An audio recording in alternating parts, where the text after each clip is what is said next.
And I was shown that that Lucifer would return, that the UN and the Vatican were going to be completely behind it, again, under false pretenses. He's going to show up and say, I'm here to save the day, right? And, okay, fine, you know. Yeah, of course, ahead, you can say whatever you want. But I've always hated censorship. It's the internet.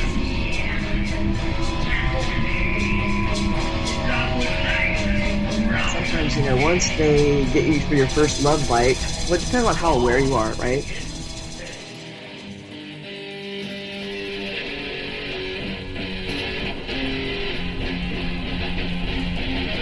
I forgot my bullets.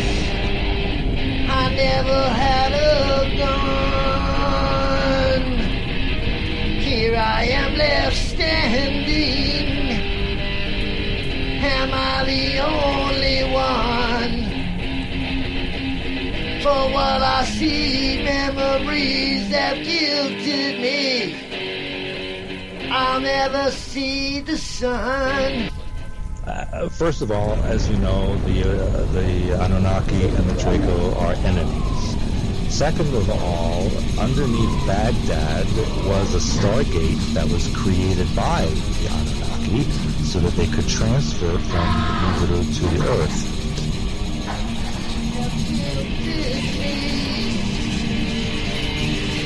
I'll never see the sun.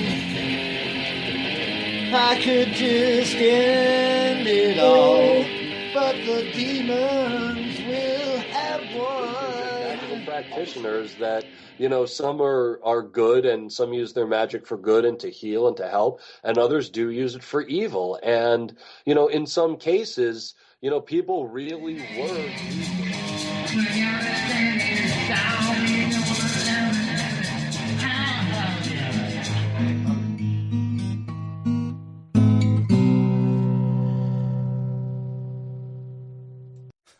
This is too much sometimes.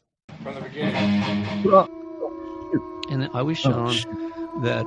What a mess, what a mess, what a mess. Not only did I accidentally double up on the theme song earlier, but I played it twice. Bad habits. Anyways, from the broken ruins of Babylon, this is End of Days Radio. I'm your host, Daniel, broadcasting to you all the way from that glistening, shimmering Emerald City right here in the heart of the Pacific Northwest. How what a day. Hello, how are you? I'm so excited that you are here. Today's date is Friday, July 12th in the year of our Lord 2024. It is the middle of the summer, middle of the summer. It is hot. We've been dealing with 90-degree weather, 90-plus degree weather, 95, 96-degree weather. And around here, those things are just simply unheard of. We do not tend to deal with temperatures like that very often. When it does happen, it's a little scary because nobody's used to it. And unfortunately, I got a little bit of heat stroke. And I'm still recovering. That was a few days ago. And you know, the worst thing about heat stroke, it actually kind of fries your brain. You actually lose some of your cognitive ability, not only short term, but possibly long term, which for me is a nightmare because I am an intellectual and I do not deserve this. But it's going to be okay. Just pray for me. Today's guest is none other than Alan Bishop, also known as the alchemist Alan Bishop.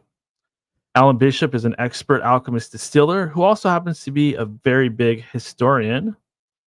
He's the creator of the If You Have Ghosts, You Have Everything podcast, and we are very excited to have him here with us today. Going to get with him in a second here. I did want to remind you to head over to endofdaysradio.com. From there, you can catch up on everything End of Days Radio, including donating to the show. Really need those donations. Let's help keep the lights on, the servers up, and keep this show rolling. And now, let's go ahead and get right into it. Hey, no reason to waste any time jibber jabbering. Let's bring on Alan Bishop. Hello, sir. How you doing, man? Doing great. Oh, love the setup. You got some guitars back there. Oh, I it's love the it. tiny bedroom studio of doom. Just a bed and some guitars, and it's our house is tiny, man. It's tiny, tiny, tiny, tiny, tiny. So when we have a guest on the show that's live and in person, there's literally about a foot and a half, 2 foot area here that I have to shove them in between the dresser and the bed. So it's as intimate as it gets. Hey, I'm right there with you. I'm also a member of the Background Bed Club, a Mhm. proud member. So when I Yep. get tired, I could just flop right on my mattress and take a little napsy. Are you a guitar player? I am. I am. Yeah. I don't know how long I've been playing since I was 12, I guess, and I'm 40 now. So not as disciplined as what I should be, but still like to play around every once in a while. And long hours at the distillery watching water boil. I'll take the guitar to the distillery every once in a while and play around the distillery. So, or occasionally I'll lay down a little track here and there for the backing music for if you have ghosts, you have everything. So. So you make all your own music?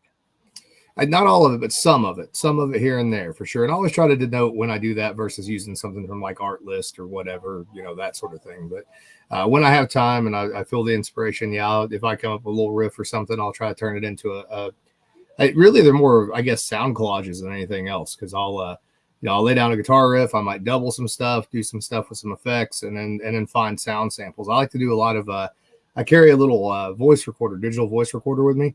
And so I like to record stuff like storms or traffic or water or whatever. If you hear something weird like a bird or something, a lot of times I'll try to capture pieces of that and work that into those little sound collages and sort of bury those in the background of if you have ghosts just for fun. Oh, I love that. Is that you just use your phone for that, or you use some kind of special recording equipment? It's a little Tascam. It's over here somewhere. A little Tascam. Just not a multi-track, but it's one of the little digital, voice recorders. Pretty good quality, and I've got an external mic that I can put on it too, a unidirectional mic that really, really has some. I can get some really good quality with that for sure. Does the distiller equipment does it take a lot of maintenance? Do you kind of have to be there watching it and making sure nothing goes wrong? Yeah. So I practice the art of pot still distillation, which is the old school style of distillation that goes back to the alchemist. And so you have to be, you don't have to be on it all the time, but you need to be within eye shot of it. You need to be close to it, and you need to be checking it about every 10 minutes. There's always the possibility of something going wrong. And then you're also, sensory wise, that's the way that's the way that I make what are called cuts. So, there's alcohols you want to keep, alcohols you don't want to keep. In some of the big distilleries, a lot of that stuff's automated. With what I do and the art that I practice, it's very self-involved. So I have to actually be there, smelling, touching, tasting, watching, all that stuff. Yeah, I was kind of checking out your bio a little bit on your website. You're in Indiana? Yep, Southern Indiana. Yeah, about 30 minutes north of Louisville, Kentucky. Have you always been there, or did you get there later in life? Oh, I am a Southern Hoosier through and through, man. I was born and raised here in Pekin, Indiana. I lived in Louisville for 2 years when I was a late teenager, dating a girl, and then I came back home and went back to farming. So, but yeah, this is very much my home that I absolutely love. It's like I said, within 30 minutes of Louisville, but it's out in the country. It's out in the countryside, and specifically a region, 6-county region that used to be called, and we've started calling this again, the Black Forest of Southern Indiana. So it's a 6-county region that was mostly German Palatinate, immigrants coming in that settled this area in the early 1800s, and they brought with them a lot of their folklore and superstition and fairy tales, and they definitely brought that background of distilling, specifically brandy distilling and rye whiskey distilling, into this region. Once upon a time, up until Prohibition, this was actually that 6-county region called the Black Forest. I call myself the alchemist of the Black Forest. That was actually the capital of apple brandy production in the entire world. We were making more apple brandy here in Southern Indiana than northern France was making. And in fact, it was considered a higher quality. We have records of us actually shipping apple brandy down the Ohio, down the Mississippi, to be able to go on the ships to actually go back over and sell apple brandy into the Calvados region of France, which is insane. So this was all going on during Prohibition as well? So they continued during Prohibition to some degree, became moonshiners, because here in this Black Forest region, once you get, so 1855, there's actually a statewide prohibition until 1858. 1858, nobody here was really affected by it. They didn't shut down. Nobody was going to enforce it. 1858, though, what happens is everything goes kind of industrialized, right? You're getting up into that Civil War era.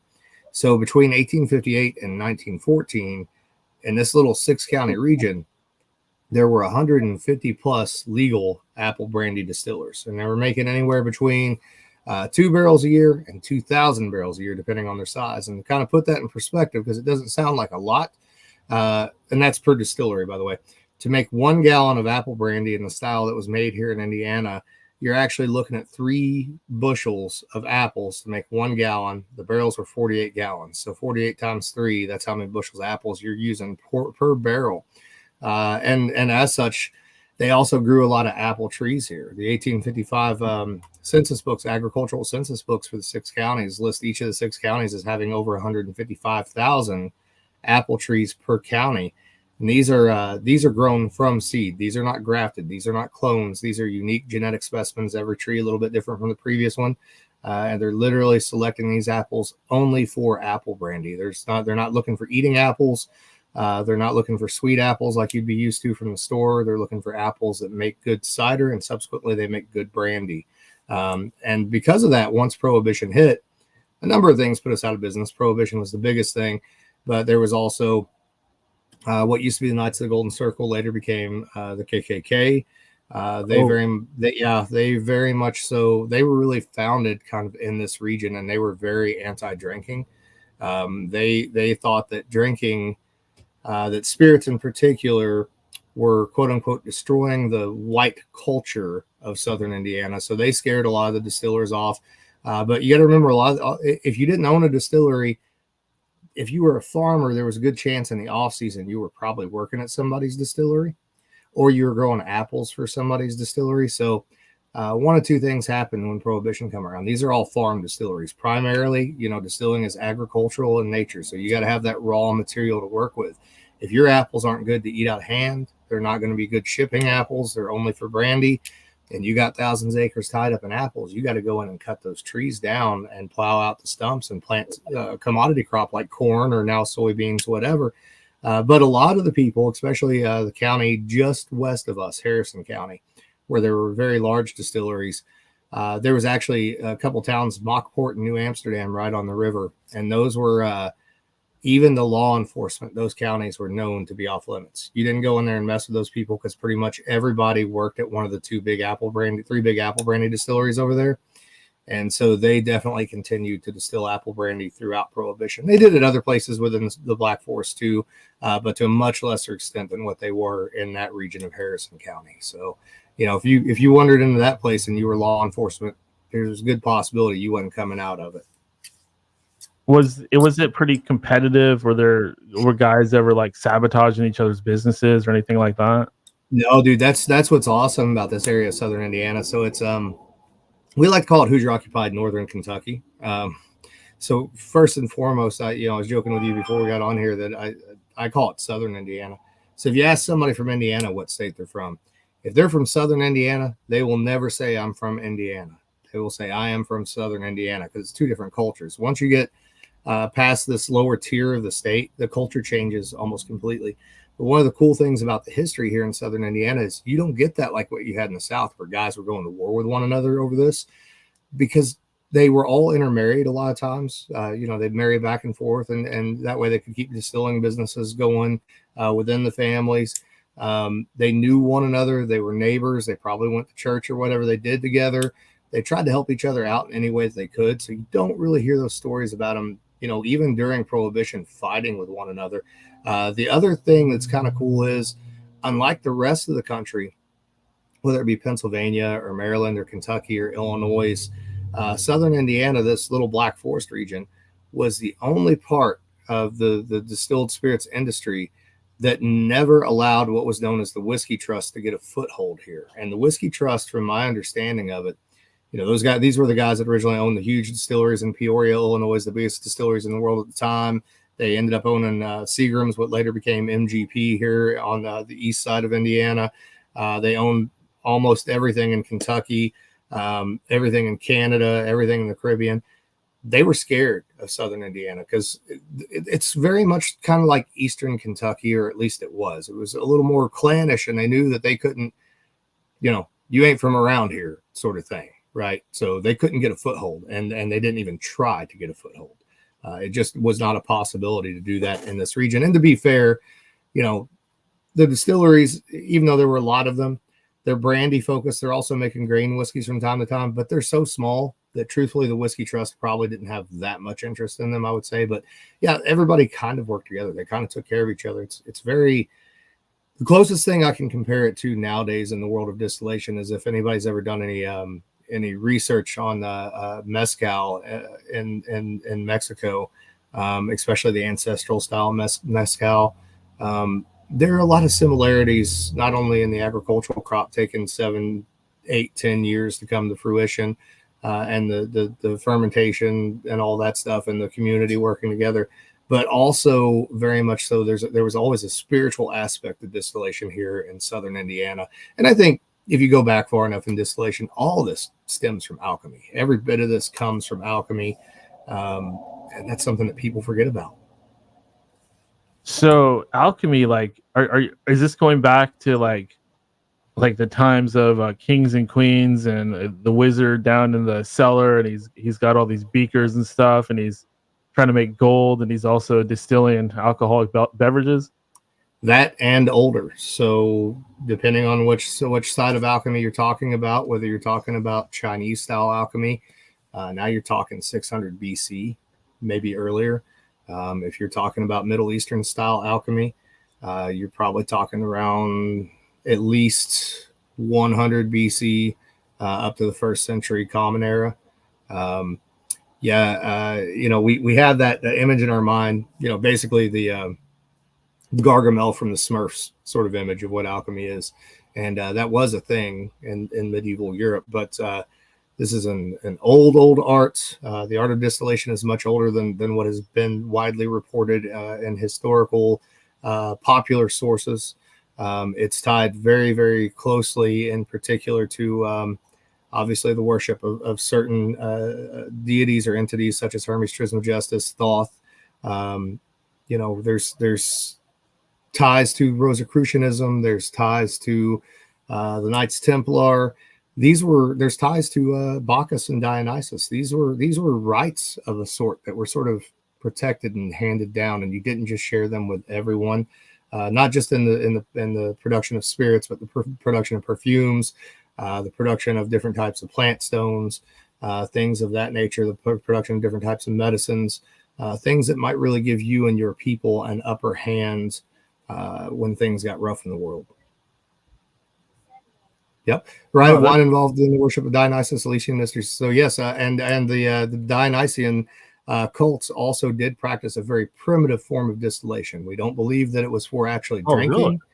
Yes. So if you go back, that's fascinating right there. Wow. Yeah. I had no idea. It's a crazy story. If you go back and you look at what they were doing, there are these accounts of them having these parades for Dionysus, especially the new wine, the old wine sort of celebration that would fall right around Easter, right? And this idea of Dionysus coming back from the underworld to save his mother, coming out of the water, coming out of the aqua vitae, the eau de vie, right? And the idea of baptism and baptism by fire. So there are these accounts of them parading this bronze chalice with 4 outlets on it that has a fire underneath of it. And bear in mind that they considered the wine to be the blood of Dionysus, right? Dionysus, one of the many dying and rising gods. Distillation being representative of transformation, spiritual transformation. We call them spirits. We make spirit for a reason. But what they would do is they would actually put the wine into this very primitive alembic.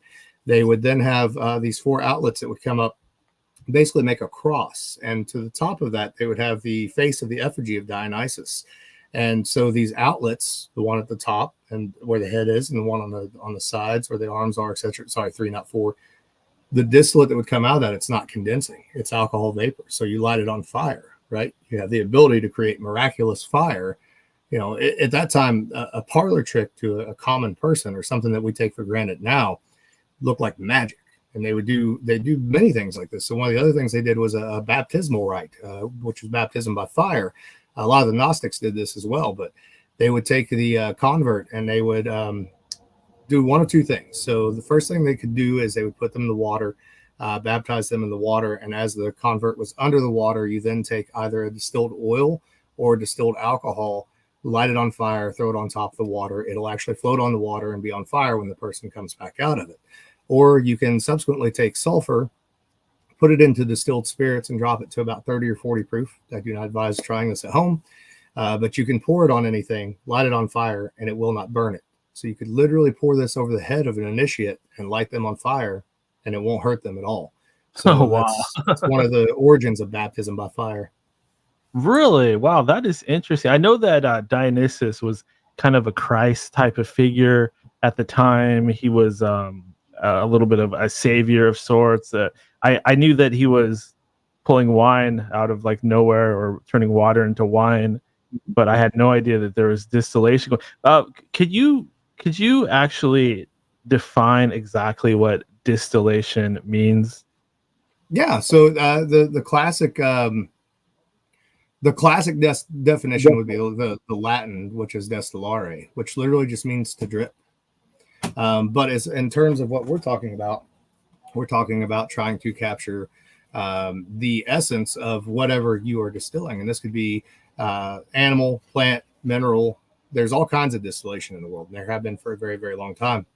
So the idea of it is, what is the absolute quintessence of whatever you're distilling? What are its positive attributes, right?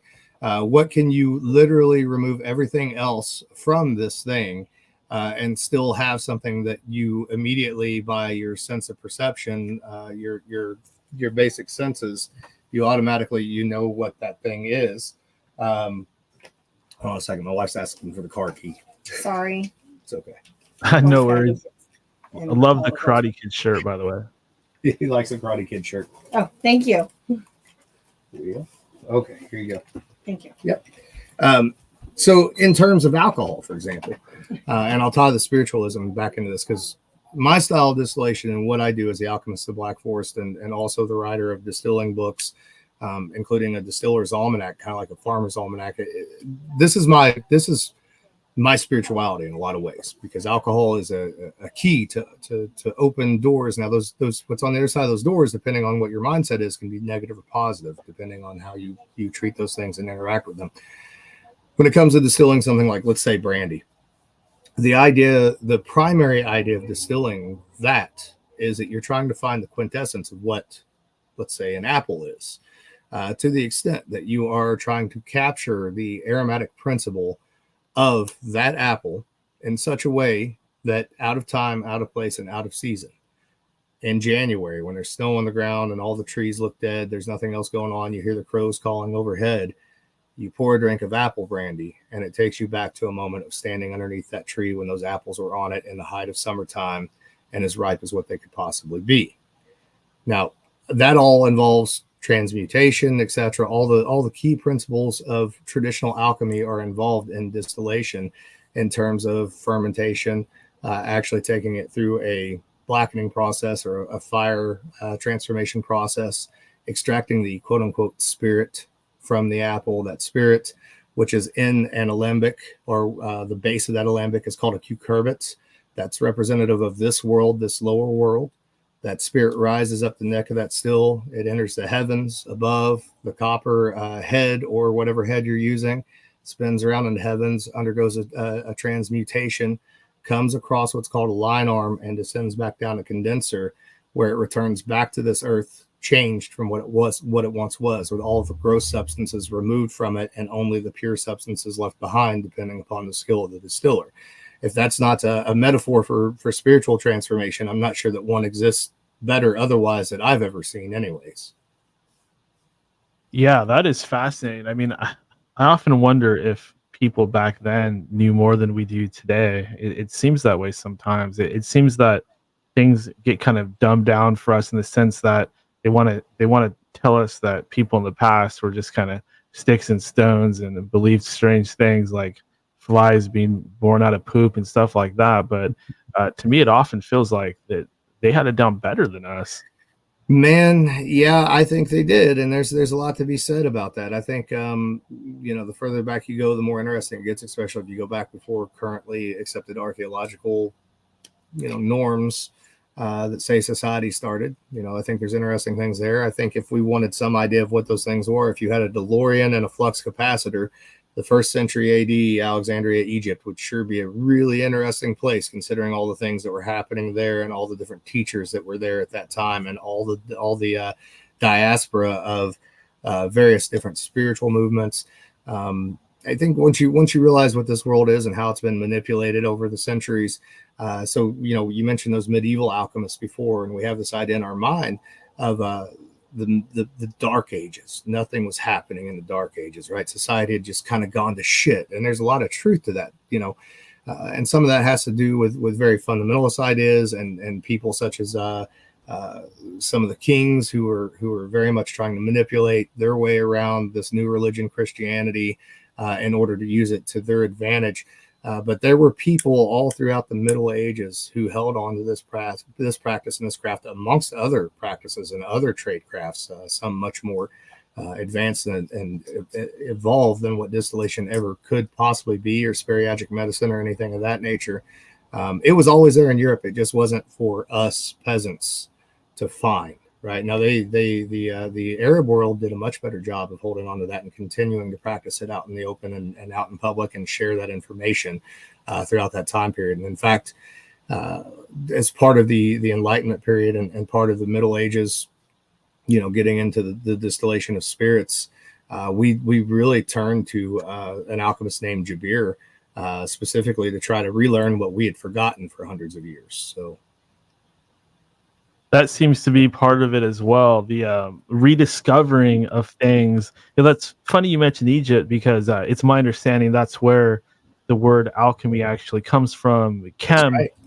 Chem, Yes. and Shem, and they don't give enough credit to the Egyptians because they may have either invented this stuff or furthered it. Maybe it comes back from before the flood and Atlantean times, and there's that conversation between the Egyptian priest and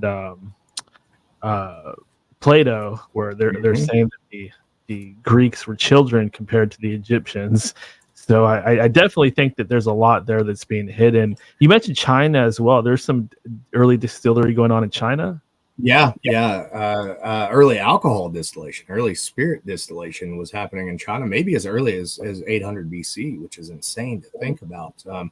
But very advanced society, for sure.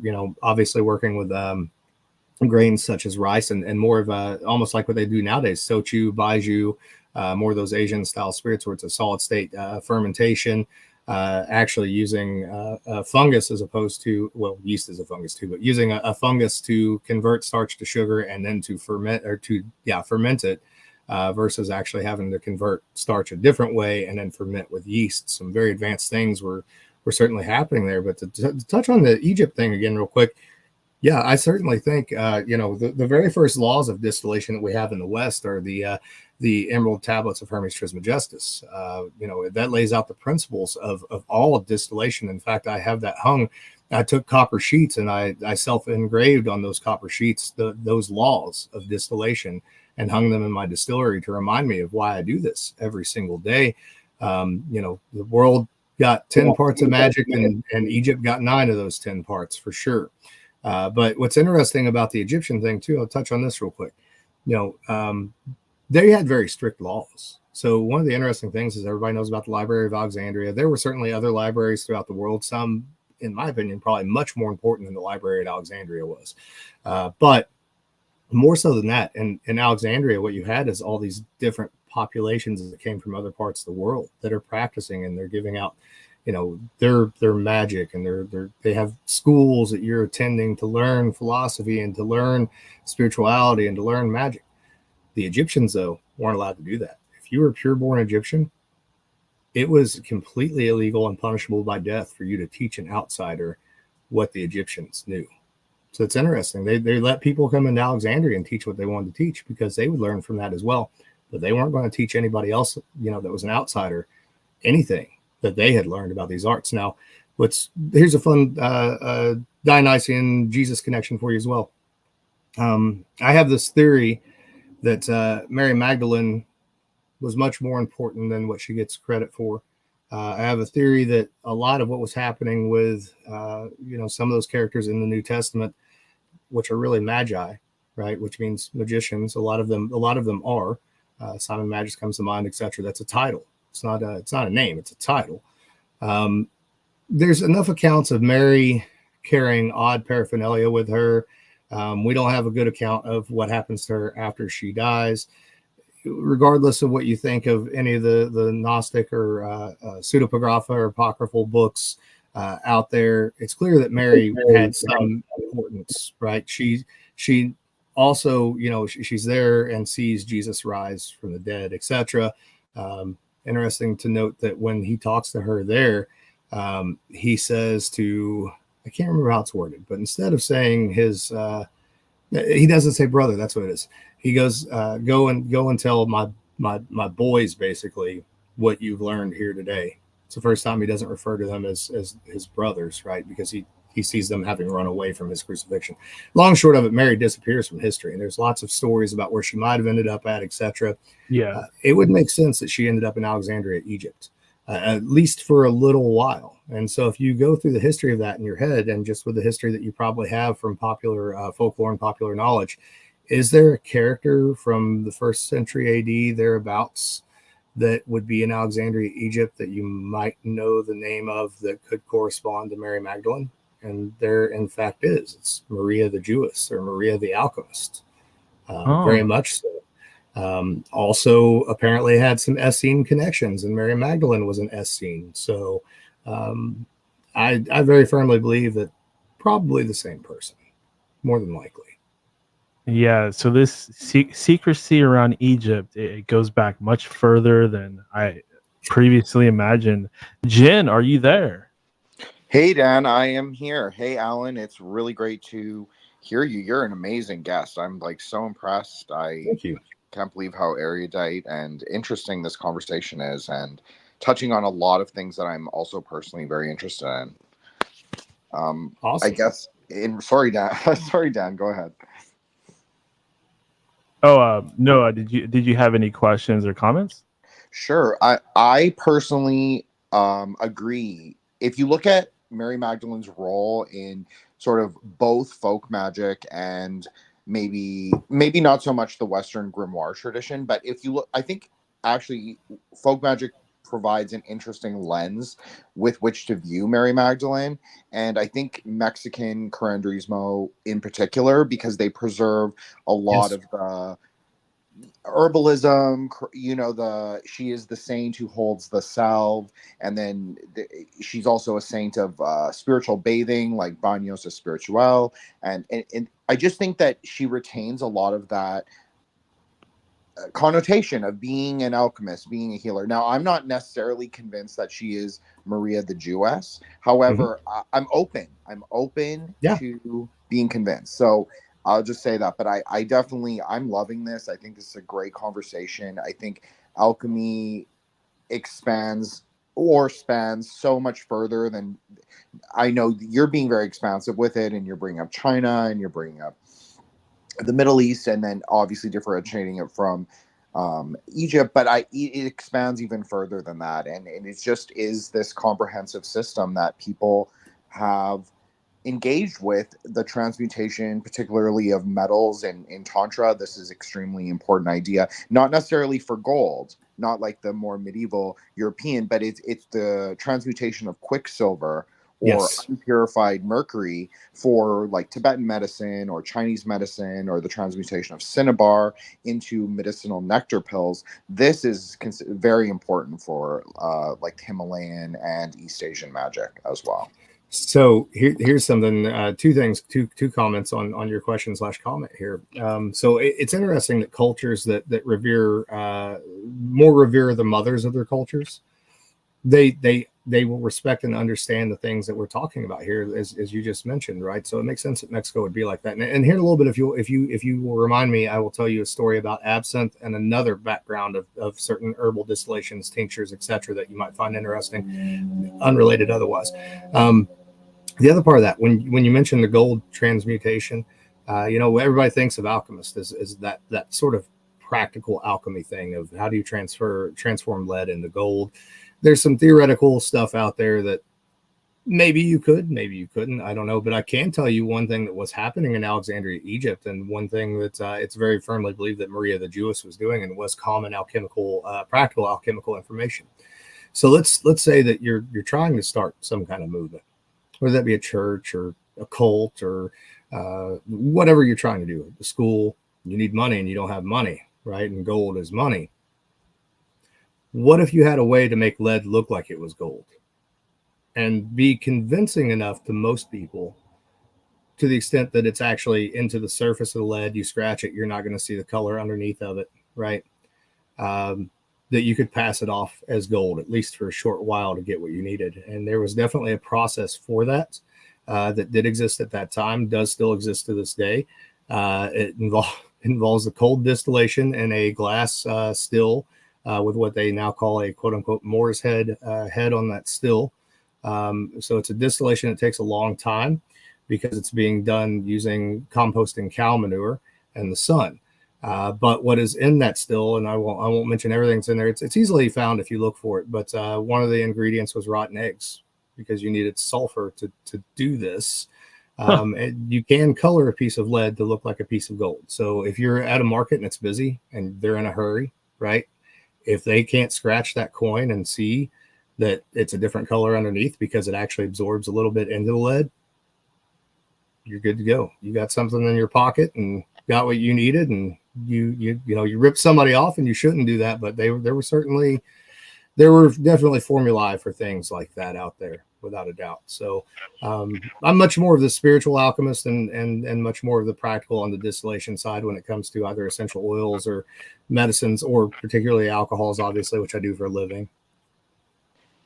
That was incredibly a fascinating story, Alan. I appreciate that you told that.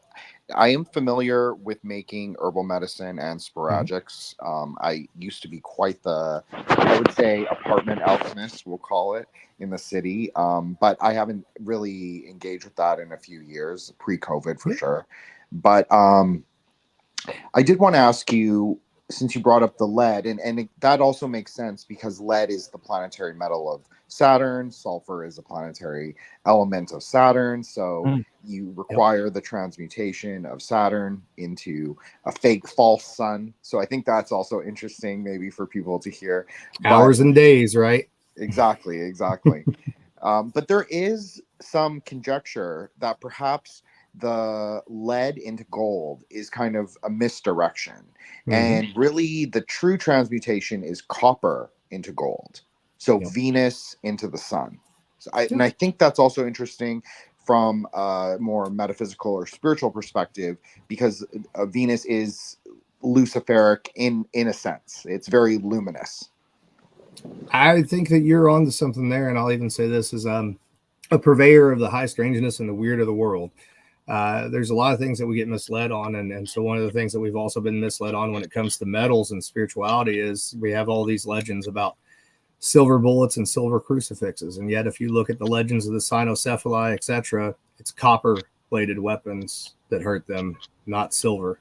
Cynocephala, what's that? The cynocephali were sort of this tribe of dog-headed men in ancient Greece. So if you're familiar with this idea of the dog man or some of these spiritual beings that are out there, that there's, however somebody wants to interpret that, but, very much in the same sort of vein, but they had their own society, their own civilization. I would need like a copper-headed spear to kill one of these dog-headed bastards. Yeah. It's the only thing that works on them, apparently. So, I love that. I actually believe that they existed. I know what you're talking about because there's a lot of pictures and also like accounts that are written as history of these dog-headed people being out there. That blows my mind. And even nowadays, Linda Godfrey, rest in peace, one of our favorite guests on here. She passed away some years ago, but she did whole books on dog-headed creatures being spotted out of the woods and stuff like that. So that's a whole rabbit hole. Absolutely love it. Jin, anything else, buddy? Well, I think that the dog-headed thing is very interesting as well, because obviously you have St. Christopher, so that is, I think, very interesting for many people, the kind of werewolf saint, as well as you have, I think the idea of silver is correct in a way, but I think that the different species of, you could say, beings, or the different denizens of our desire realm, or whatever you want to call it. Obviously, I use Buddhist terms, but I think that the idea that different metals have a different interaction with them is probably truer, rather than silver being the panacea. But someone did bring up this interesting idea that silver may have been the original sort of like spirit slaying tool or metal or substance, because the moon was the original sort of like calendar, the original timekeeper. So it kind of makes sense if the moon is in charge of karma in a way, because time and karma are very closely related. And so you have this kind of like co-creative function where if something is akarmic or adharmic, meaning against the cosmic cycle, the way to kill it would be the planetary metal of judgment, which you would think would be Saturn. But if you're using the moon to keep your schedule, that would be how do you manage Saturn? Like the moon would be the manager of Saturn. So I don't know. I think there's something modifier. There. Yeah, exactly. I agree. Modifier. Yeah, I agree. And another little tangent here, because my brain's sort of all over the place, guys, and I do apologize. But if I don't mention it now, I'll forget it. And I'll get back to that absinthe thing in a minute, and also the Templars, because I do want to touch on that still yet. But so a lot of my distillations, and this is one of the reasons why I did a Distiller's Almanac. So ironically, I did this Distiller's Almanac this past year. I've written a couple books on distilling, and I have a decent little following, but I'm always looking for more. And I got real curious last year for some reason. I was like, I wonder if any of the Distiller's Almanacs, of the myriads that were ever written in the United States and across the world, like if they ever had any articles related to, distillation, right? Obviously, they're basing things on low astrology, planting times, all that sort of stuff, butchering times, harvest times, canning times. But, and none of those that I went through in the online archives could I ever find anything on the art of distillation. And I thought, how cool would it be to have like an actual almanac for distillers, where you could actually sort of plan your year out for your art of distillation. And I'm still learning these things, but I did base it upon the fact that for the past 10 years, every distillation I've done, I always keep track of everything. I keep track of the signs. I keep track of the time, planetary hours when I start up, things of that nature, lunar cycles, anything you could imagine, I've kept track of. And I have noticed some trends when it comes to that, when it comes to those signs and those things. And even on the basic level, little things that you wouldn't think would matter, little things that we overlook as humans. So let's just look at moon phases. So one thing I learned long ago when I first started at Copper and King's American Brandy Company, we had a distillation of absinthe that we actually had to do 2 in one day. So we got there early. Well, the boss man decided he wanted to have a meeting, and this meeting turned into like a 4-hour ordeal. So now me and the other distiller are like, oh man, we're never getting out of here, because we're running, a 700-gallon still twice in one day. So this just happened to be on a full moon, and it was a super moon. And all things being the same, boiler running the same, etc., we got through the first distillation in 4.5 hours, and we got through the second distillation and right at 4 hours. Wasn't trying to speed through it or anything. So I immediately started making a correlation between moon phases and how fast the still runs. And I started tracking that. And you can see a trend. If you're going into a full moon, that still runs substantially faster. Sometimes to the extent, especially if you have something like a super moon, you have to turn the steam almost all the way down to keep the still from running too fast. You get better fermentations, quicker fermentations when you start a fermentation right as the new moon cycle starts. You get better germination of malt if you're doing that in the waning moon under the same signs that you're planting root crops. So there are all these little correlations that relate to distillation. Of course, everything on the planet Earth is affected by the moon and affected by everything that's going on above and around us too. So, and that's so cool. It's almost like nowadays they don't tell us this stuff. They don't teach it to us in school, but things like the planets and moon and stuff like that, they have a supreme effect on us. Yeah, they are the the classic seven, or the seven celestial orbs, the seven holy archons, whatever you'd like to call them. And then now we have a whole bunch of new ones that we know about out there affecting things. Maybe we've determined how they're affecting things the proper way, and maybe we're still sort of stumbling around in the dark on that. It's hard to say, but it gives a little credit to astrology as well. Mm-hmm. Absolutely, Dan. Oh, sorry, Alan. I apologize. You're good. You're good, man. You're good. I ramble. That's what I do. So. No, not at all. Oh, we all do on this show. We love it. I'll just say before, if Dan wants to bring someone else up, but I'll just say to close. First of all, Alan, I would love you on my show. Sorry, Dan. Oh, you know I don't care about stuff like that. Go ahead. I think that you'd be an amazing guest, and we could have a really interesting discussion about it. But I also want to say about the moon and spirits. I do think there's something also interesting about this idea of the transmutation of spirits, because I know in Indian Tantra, so I'm a Buddhist, Alan, but there is also like the Bhairava Tantra and like all this other Indian Tantra that's not necessarily Buddhist, but they offer alcohol as one of the 5 M's. So is 5 transgressive offerings for people who aren't familiar. So alcohol is one, but it's not alcohol because it is specifically prayed over on a Nitya cycle. So like a lunar, exactly like what you're saying, like a specific lunar phase.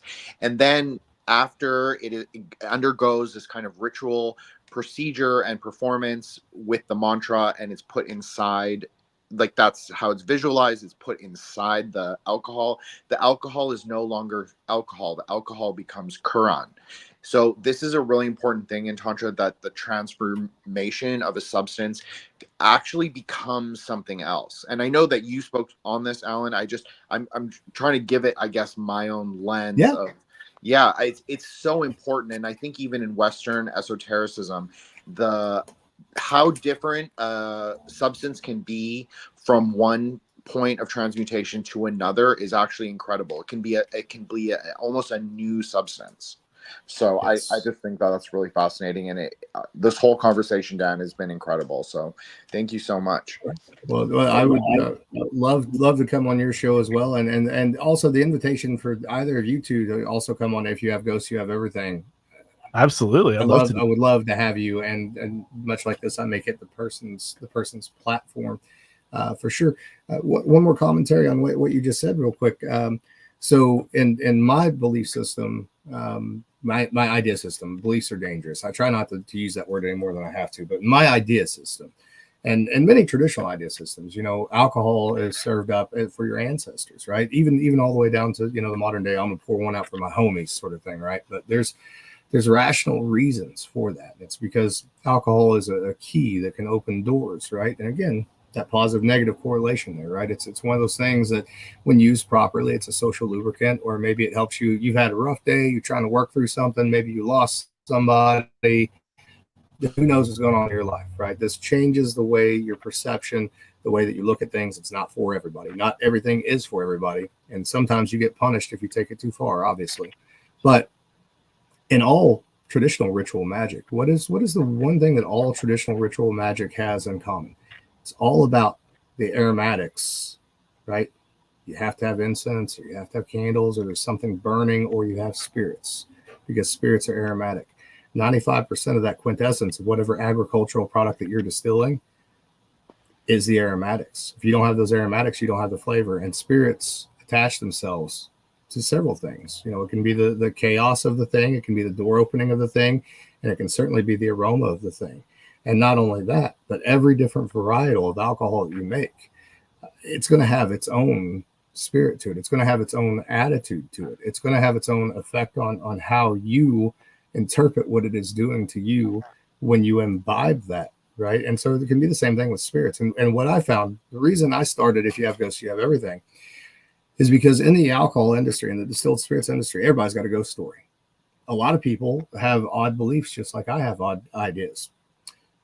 But they don't talk about them in public. There's this weird thing that happens in the distilled spirits industry where it's somehow like they forget that for most of society, and for most of the time in society, distillers have always been the bottom rung on the ladder. And so they somehow think their place in the world's a little higher than what it really is. And I feel like they bottle it up, a lot of that stuff. They don't let it out. And so when I started that show, I was really hoping that these people would come out and be like, oh, we have weird stuff happen all the time.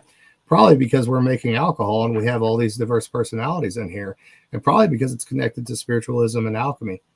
You can't hardly get them to come on a show and talk about it. They won't do it. I don't understand it. It confuses the hell out of me. There's only a few of them here and there that will cross that line for some reason. Well, Alan, I will say that you touched on something really fascinating, and I know that you know what you meant, and I know what you meant, but I think just to illustrate for people who are just listening, the idea of the alcohol transmuting itself into vapor, Alan called it quintessence. That is the fifth element, sort of, in one way of thinking, in one kind of, formulation of the elements. And so that's a really important quality of alcohol, especially as a spiritual transactional tool. And like he said, like, scent is everything. Scent is like one of the 5 primary ghost offerings. So you cannot escape how important that is. And when you're interacting with spirits, you generally want to placate or calm them in general, maybe not always, but in general.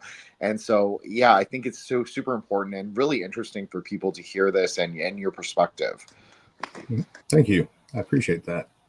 Thank you very much, Jen. Definitely loved your questions. We may get back to you soon. Troublemaker Jonah wants to give a go at things. Hey, Jonah, how's it going? Good. Hopefully my internet's working this time around, Better than usual. Or the controllers decided to put in fiber optics, right? And ever since then, it just screwed up all my networks.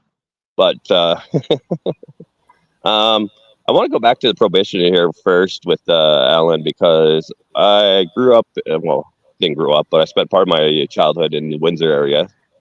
And I'm sure he probably knows there's quite a connection between Windsor and the prohibition. Oh yeah, absolutely.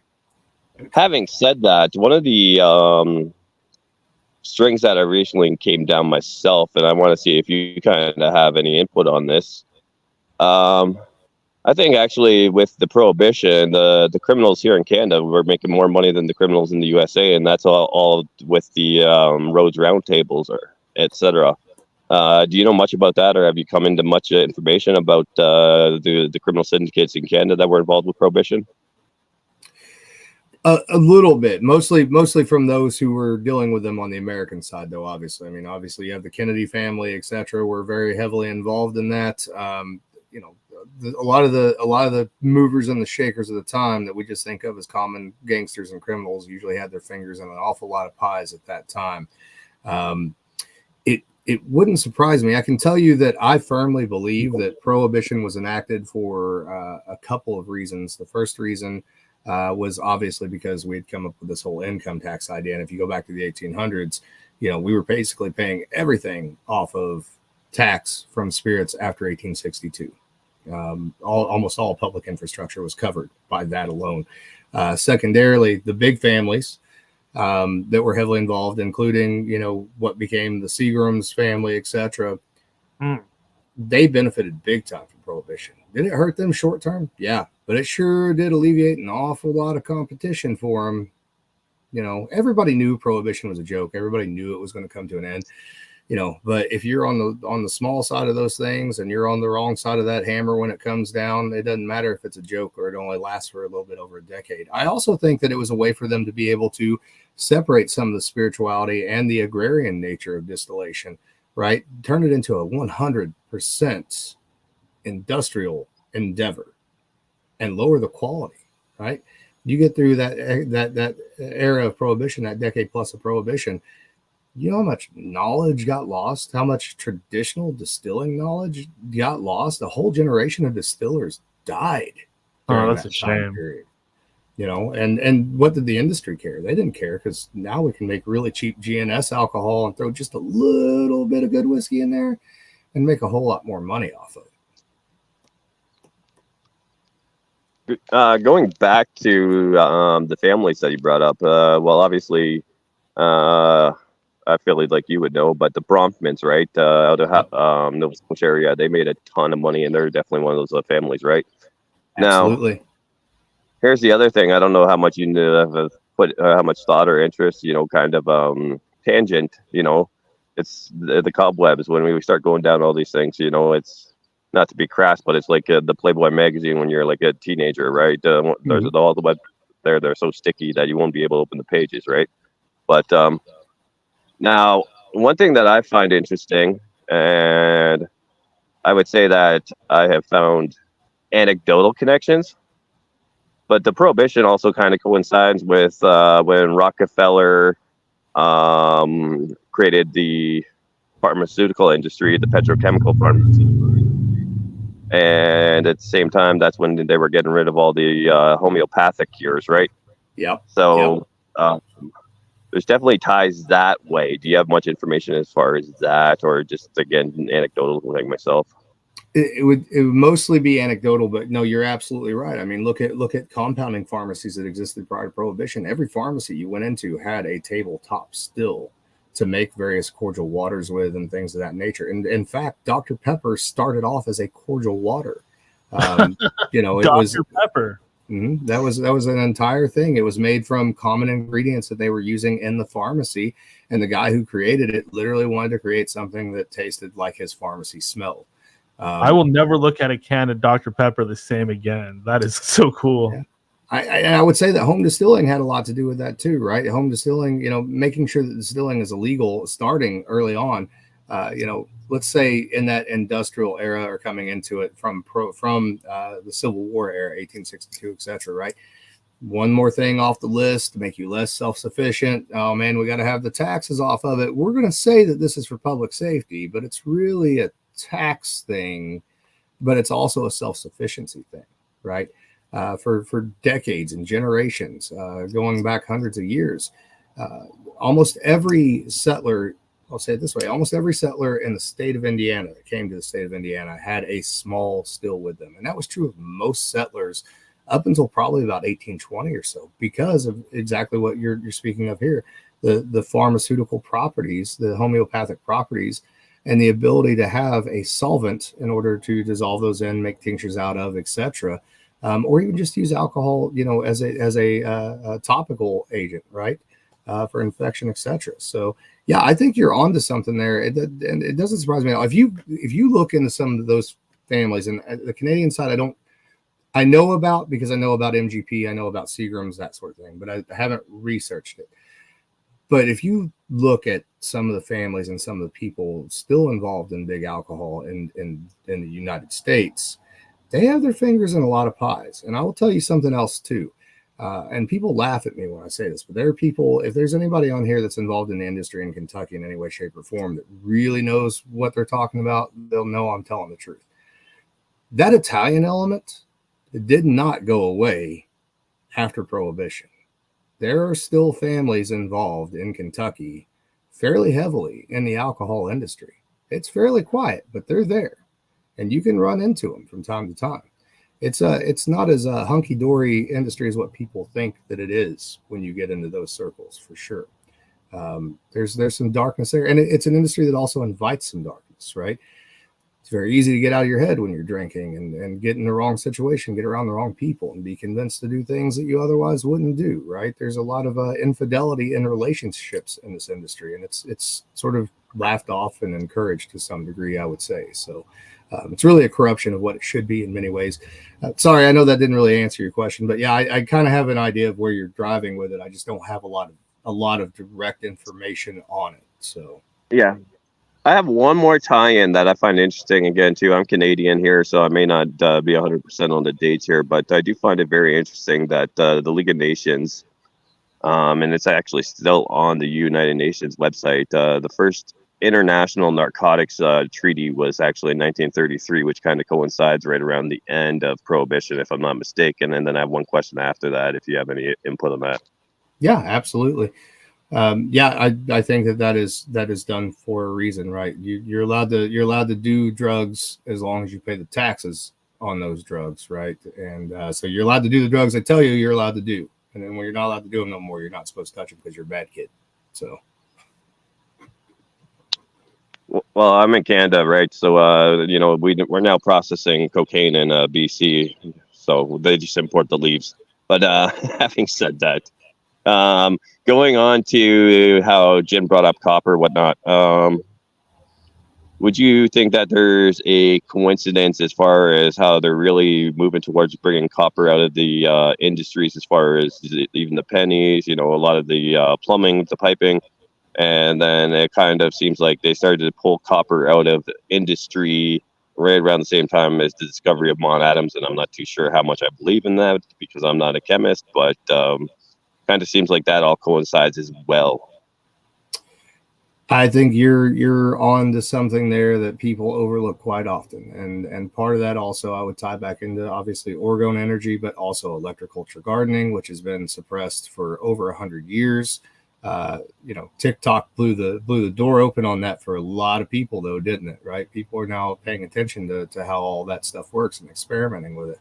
Yeah, I think you're 100% right. I think you're 1,000,000% right. The world is not what we think it is. I'll give you a couple more examples of that as well. So everybody, and these are simple ones. You look around the world that you're in, you apply critical thinking, and you realize just how fucked we are to some degree, right? So an example would be, how many, for example, women do you know? Well, before I even start there, everyone knows that Teflon's bad for you, right? But they sold the shit out of Teflon to us for a long time. And what everybody do? Everybody got rid of their iron skillets. How many women do you know in your life that are low on iron, or end up as they get older, get substantially low on iron? How much of your dietary iron for generations do you think came from cooking in iron pots and iron skillets? There's a reason they do it. They don't just take away what you need. They also give you something to make you sick. Another good example, RO water. Most of your spring water that's bottled in the world is just RO water, reverse osmosis water. It's clean water, right?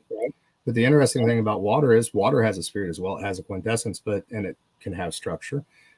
It's a liquid crystal in many ways. It's essential to life. But one of the interesting things about RO water is when you strip all the minerals out of RO water, what is the one thing that all water seeks? All water seeks calcium. And if you're drinking water that doesn't have minerals in it, doesn't have calcium in it, when you drink it, where do you think it's going to find that calcium? Now, how many people do you know as they get older now, all of a sudden have osteoporosis? These were not issues. If you even remember, I don't know what your age is, but you remember when you were a kid, there were some people that had health issues like that here and there. They usually had a deeper health issue, but this is happening to pretty much everyone now. That's just two common things out there in the world as it is now. And why is it being done and who's doing it? I don't know, but certainly somebody that has put some thought and effort into doing it. It's not being done on accident. That's for sure. Yeah, I'm actually 46, but based on what you're just saying, I actually have another one that I tell everyone is the greatest medical psyop that was ever pulled on people, right? So if you look at our bodies, right, we have nicotinic receptors all throughout our bodies. Actually, the most significant amount of nicotinic receptors are in your brain. They regulate your central nervous system. Now, we've been told that nicotine is cancerous, but if you look up the research, it's like throwing like 10 rats and the parts per million is through the roof, and they already had cancers. All they proved is that the cancers grew when they threw them in a like smoke-filled room. But they limit it. Now, never mind all the chemicals they put in the nicotine too, right? So I'm not saying that the buying the cigarettes today. I buy them straight from the reservation because. Let's be honest, I trust the res over the white man eugenics. But having said that, at the same time, they've told us that nicotine causes cancer. It regulates our central nervous system. And then sugar, which actually destroys your central nervous system, is in every single fucking product you buy. And no one says a thing. Yep. I agree with you, man. It's somebody who, for better or worse, and I haven't been smoking since I was a kid, but I grew up on a tobacco farm. I've been absorbing nicotine through my skin and everything else my whole life. You know, I just have just the nature of it. So yeah, I agree with you. There's a lot of misinformation out there about that, and not to defend smoking tobacco in any way, shape, or form. There's a great book out there. I'm trying to think his name. Bill. I can't think of his Schultz, maybe. It was a Tobacco Cultivator's Handbook. Bill was he was the gentleman who actually started American Spirit Tobacco Company, and he had a great article in there. Wrote this book, I think, back in the late 70s, early 80s. Probably a little hard to find that book now, but he wrote a couple other books. He was the first person to really write a book on the indoor cultivation of cannabis in the 60s. And then he had another great book that was the what was it? Hashish Cocoa and something Cultivator's Handbook. And writing this stuff back when you really shouldn't have been, writing all this stuff for sure. But yeah, I agree with you. Anyways, I'll drop off and let Dan bring someone else in, and probably be back later if my internet holds up. All right, man. All right. We still have a lot of questions and stuff that we can talk about with the alchemy distillery, but we're over an hour in. I do want to kind of get into the history stuff a little bit before we run out of time. Alan, what begat your interest in historical findings? I don't really know for sure. I get the history part of it is just something I've always been interested in. I think a lot of it is really, so my mom was always very curious about things, right? But she was curious in the way that, like, a normal person would be curious about something. Like she'd hear some strange fact or something, and she'd repeat that to me, and then I would say, but why? And she didn't have an answer. So I would look for that answer. And I still do that to this day. I find the answer to some question she had years ago when I was a kid, and then I have to call her and tell her about it. But a lot of it, I think, had to do with probably my grandparents on the Bishop side. This was actually their house that we live in now. I live on the farm that they own. They moved up here from Greensburg, Kentucky. And then also on my mom's side, the Wilsons out of Clay County, Kentucky, Eastern Kentucky. There was always a lot of interest in history, like Western history and somewhat esoteric occult history, I guess, to some degree. But more so, there were things that now that I look at them make a lot more sense to me than necessarily make sense when I was a kid. I mean, everybody grows up with a little bit of folklore and superstition in their life, right? My grandma Bishop, she's like 4'5" little woman, right? If she was here right now, she'd smack the shit out of me for saying this, but I'm gonna say it. She would identify as a Baptist, a Southern Baptist, 100%. Jesus Christ and the whole thing, and really into that, and nothing wrong with that. But she had these Appalachian / old school, old world traits and beliefs and superstitions that had been passed down to her through her family that maybe she didn't even realize that she was doing, or she didn't realize where they're coming from. Old granny witch type traditions, old cunning folk from England traditions.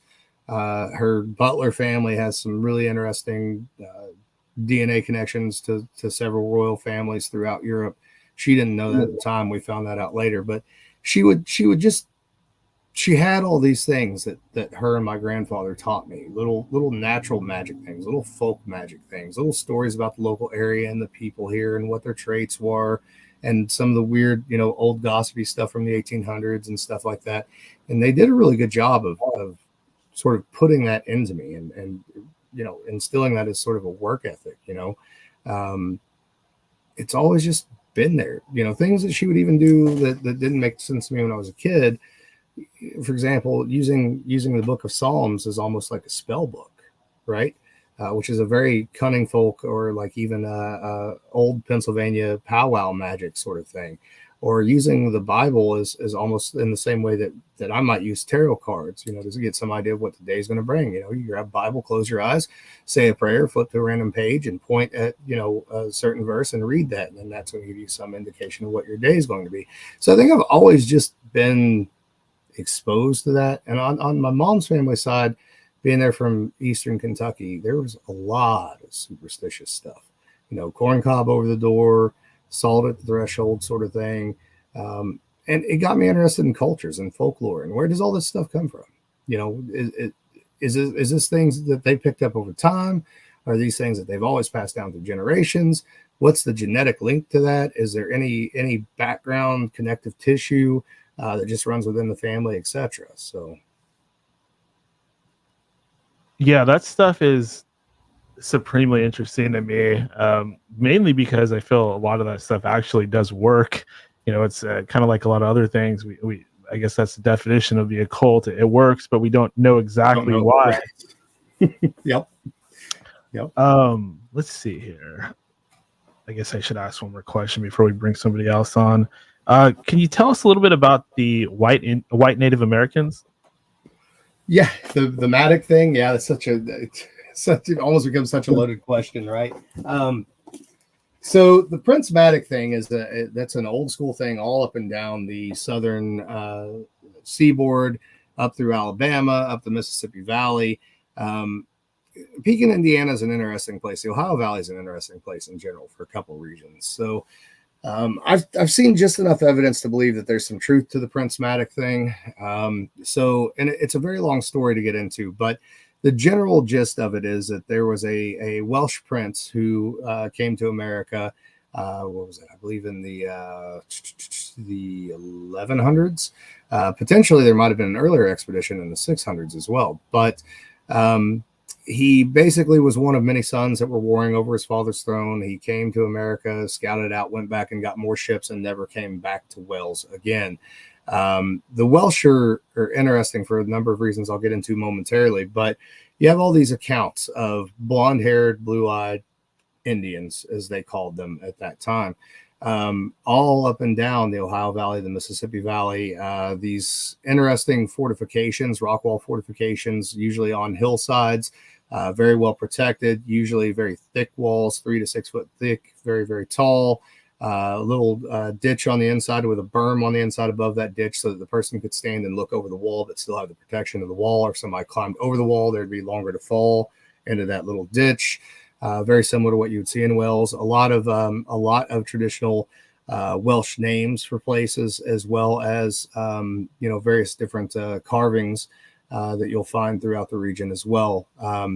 When you really get into it, you get into the story of the Battle of the Falls of the Ohio.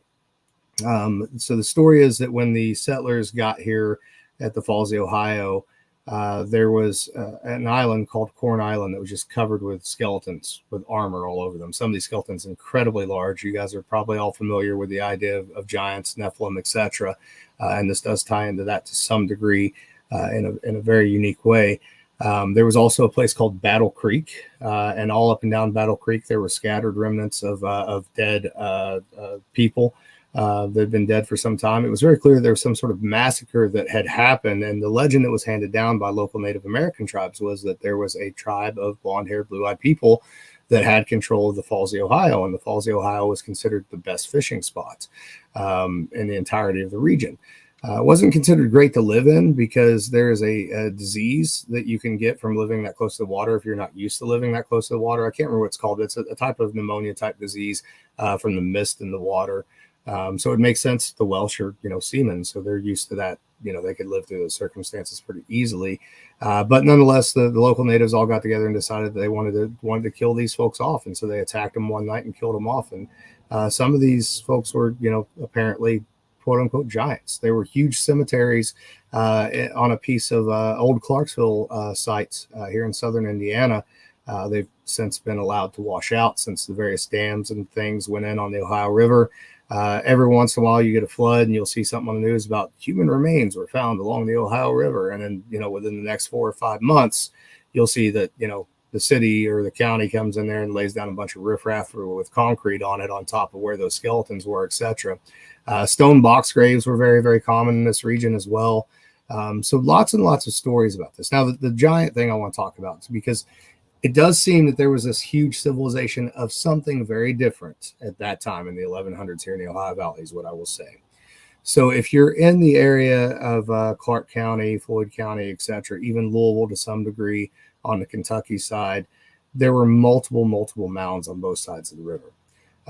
Very unique funerary arrangements. There have even been Roman coins found at various different times. There's been Welsh armor actually found at various different points in time.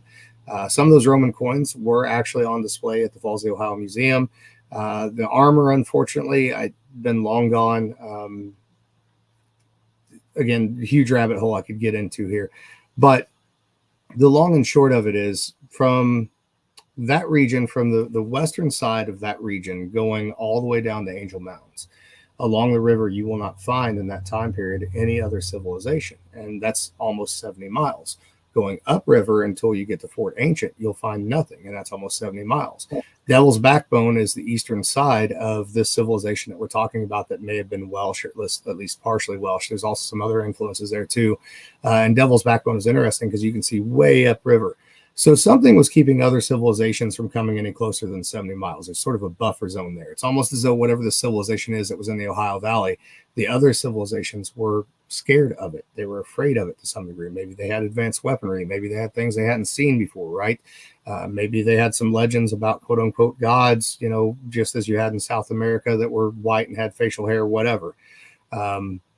We don't know for sure. Now, what I do believe is, I believe it's very much a thing that did happen.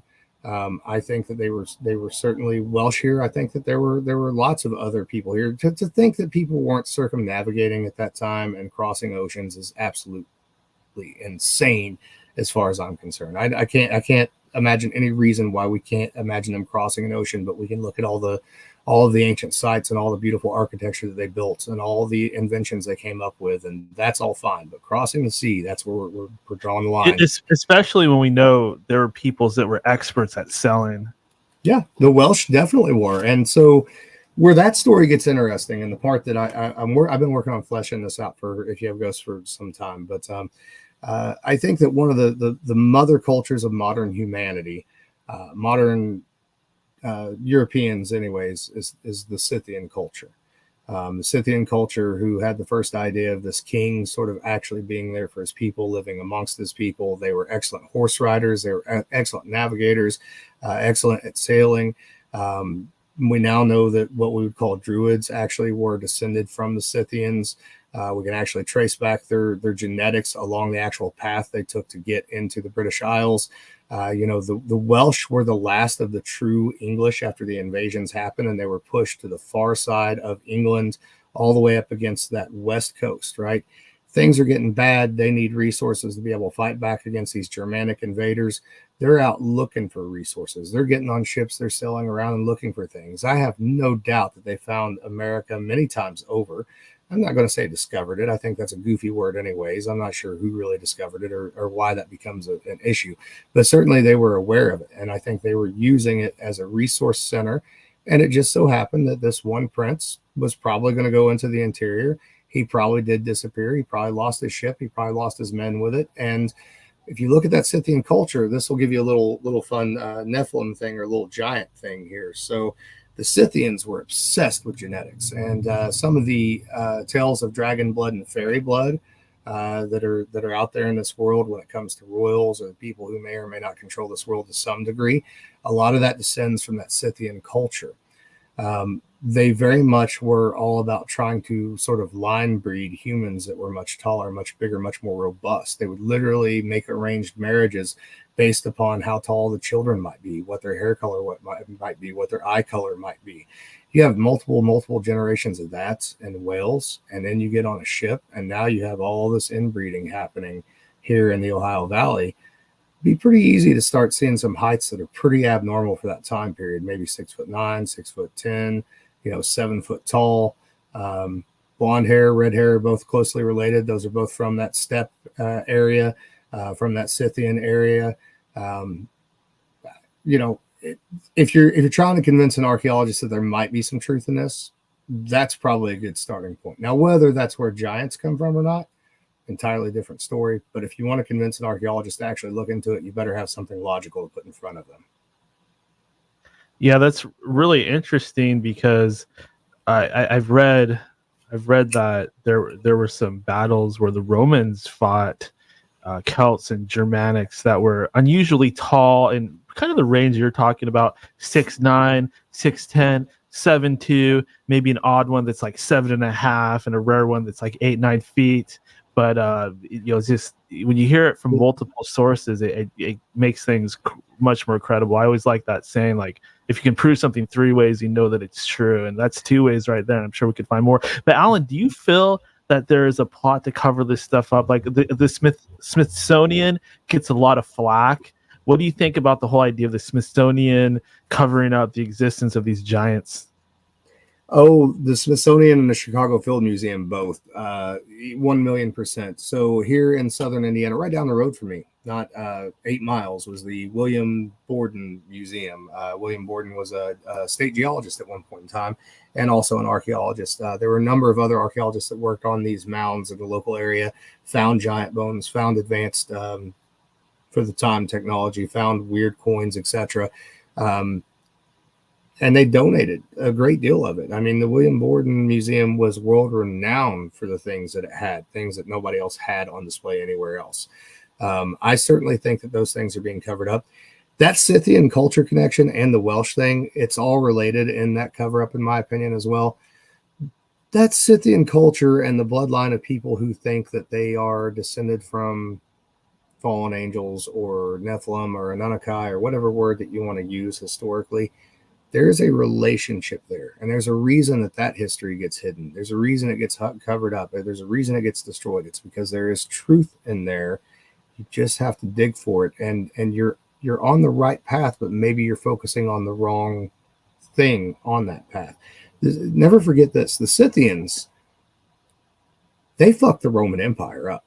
The Roman Empire could do nothing with the Scythians because the Scythians were so good on horseback, and they were such good archers. Yeah, they couldn't. They literally, and they were good. They were masters of poisons as well. They couldn't. You go in and you can send your guys into battle after the Scythians, and the Scythians are going to pop you with an arrow from however many yards away with a poison on it that's going to make you crazy or potentially paralyze you. Well, now you've put down one soldier, but you have to have 2 other soldiers to carry that soldier off the field or to restrain him in some way, shape, or form. Masters of human manipulation and fear in all ways. And the leader priest class of England, by the time they become Druids, right? And all that knowledge, it gets carried out throughout all those cultures, all throughout Spain and France, etc. That's all related back to that Scythian culture in particular. And if you want to find the roots of the people, in my view and in my opinion, that really have the power in this world, that's where you look. That's where they came from. They came from that culture. Now, they do very much so believe that they are descendant of gods or angels or whatever you want to call them, for sure. And I do think that they have a soul recycling understanding of the way that this universe, this realm we call Earth, works. Wow. Okay, Alan, you really know your stuff.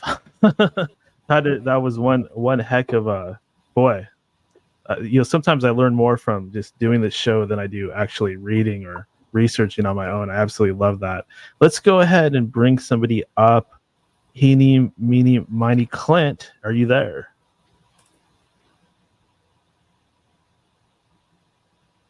You are muted. Hey, what's up? There you go. How's it going? Oh, not bad. Just listening and zoning out off a couple of joints. Touche, sir. Touche. Yeah, definitely. The giant thing is definitely interesting. I'm sure you know about those 13 or 9 giants in Wisconsin or whatever with red hair that were found. Mm-hmm. There were some found in the Silk Road area in China.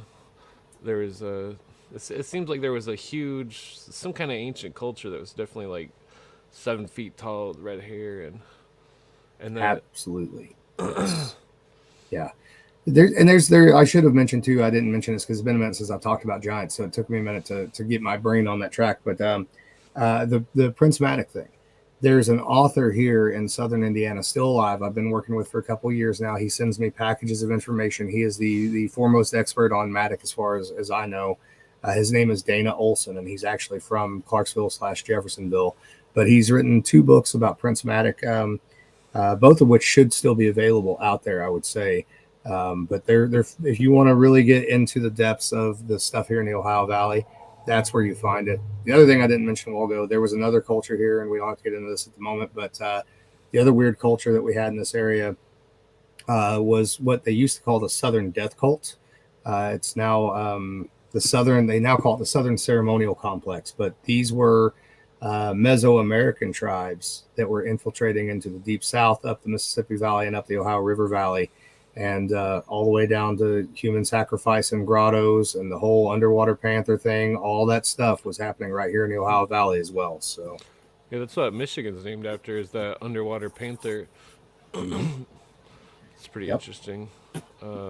There's also a Battle Creek here too, as well. Interesting. I used to live there. It was very dangerous. Yep.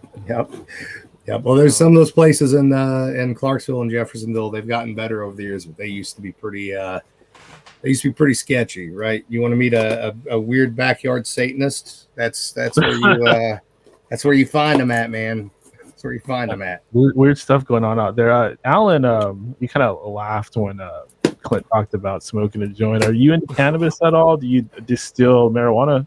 So I am a lover of all plants for sure, and I'm a lover of all keys that are natural in the world for humanity to use for the reasons they need to use them for. Occasionally, very occasionally, I will smoke weed or I will have an edible. When I was much younger, I used to smoke a whole lot of weed. But remember how I told you like the alcohol thing and all that stuff? Like if you start to disabuse it, it starts to kick back a little bit. So when you use it and you learn what you need to learn from it, and some people can continue to use it regardless, and they're fine. But when you start to disabuse it, it starts to bite you back a little bit. And so I have to be very careful with marijuana, or I get that weird. I'm the weird paranoid guy who ain't looking out the window. I'm the weird dude with couch lock going, that's a weird bump on my arm. I bet that's probably cancer. I'm probably going to die tomorrow. So I don't smoke a lot of weed anymore. So. Oh yeah. But I love it. I'd love to be able to grow it. Oh yeah, you're in a non-legal state, aren't you? Yeah, unfortunately, yes. Oh, that sucks. Yeah. Yeah, the quintessence thing is very interesting, because when they put that movie Fifth Element out, it's like, man, they're just fucking flaunting the quintessence concept to the masses, because the Fifth Element was the quintessence, and the symbology of the movie is very bizarre. It's like a whole like Book of Revelations type of theme in a way. Not to mention the like predictive programming of the types of people of the future, you know, like right. What was that one? The announcer dude. It's like there's a bunch of weirdos that look like that not these days. Yep. Somewhere between there and Demolition Man, right? Oh yeah. Yeah, a lot of the alchemy stuff, I usually, I found out more, it seems like the older concepts are always about, like, soul science, where, and not like a modern soul science, but some kind of ancient soul science that was conducted through the symbols of the story in a way. I'm not quite sure. It's like you can see it's there, but you don't quite know what the origins of it are. And, like, that's kind of like the obsession with the New Testament and certain other mythos like Viking and so on. Yeah, you're on the right track. Alchemy is very much tied to certain archetypes, right? You know, Mercury, Hermes Trismegistus, Thoth, those hermetic leanings. We have just a couple of hermetic texts left nowadays, but you know, kind of along those same Gnostic ideas of, you know, being able to, this is a soul school. You're here to go to school. You're here to learn. And maybe you make it. Maybe you don't. Maybe you come back here. Maybe you choose to come back here. Maybe you rise above and you go up to whatever the great, you know, Pymander, the great aeonic fullness, whatever you want to call it, right? And that's very much the idea of distillation and alchemy, is this idea of perfecting your soul by dropping the gross from it, right? By doing the best you can, knowing that you're in a soul school. This is a gift. There's a lot of ugliness here, and how can you separate that gross from the pure? And how can you make that quintessence become something beyond what it is when it's stuck in this fleshy body? You know, a lot of those interesting conceptual ideas. I even have this conversation. My wife is really into you know, the paranormal thing, and ghost hunting, and that sort of stuff. And so, like, I believe that ghosts are real, but I will tell you this. I think that, your soul and your spirit are two different things. Your soul is a cushion for your spirit, and your spirit is what transcends this world. What I think a ghost is oftentimes is the quintessence of what you are when you were here in this fleshy body, right? It's a piece of you that gets left behind because it is the gross, it's the dross, it's the leftovers of this mortal coil to some degree. So, yeah, I thought it was interesting. In one of the Masonic books, it was saying that in the ancient times, the initiates, if they didn't know geometry, they wouldn't be allowed to enter. And I assume that the stories, it's like math in a way. The symbols of the stories, and this symbol equals this symbol, and then these symbols combine, and so on and so forth. It's very interesting.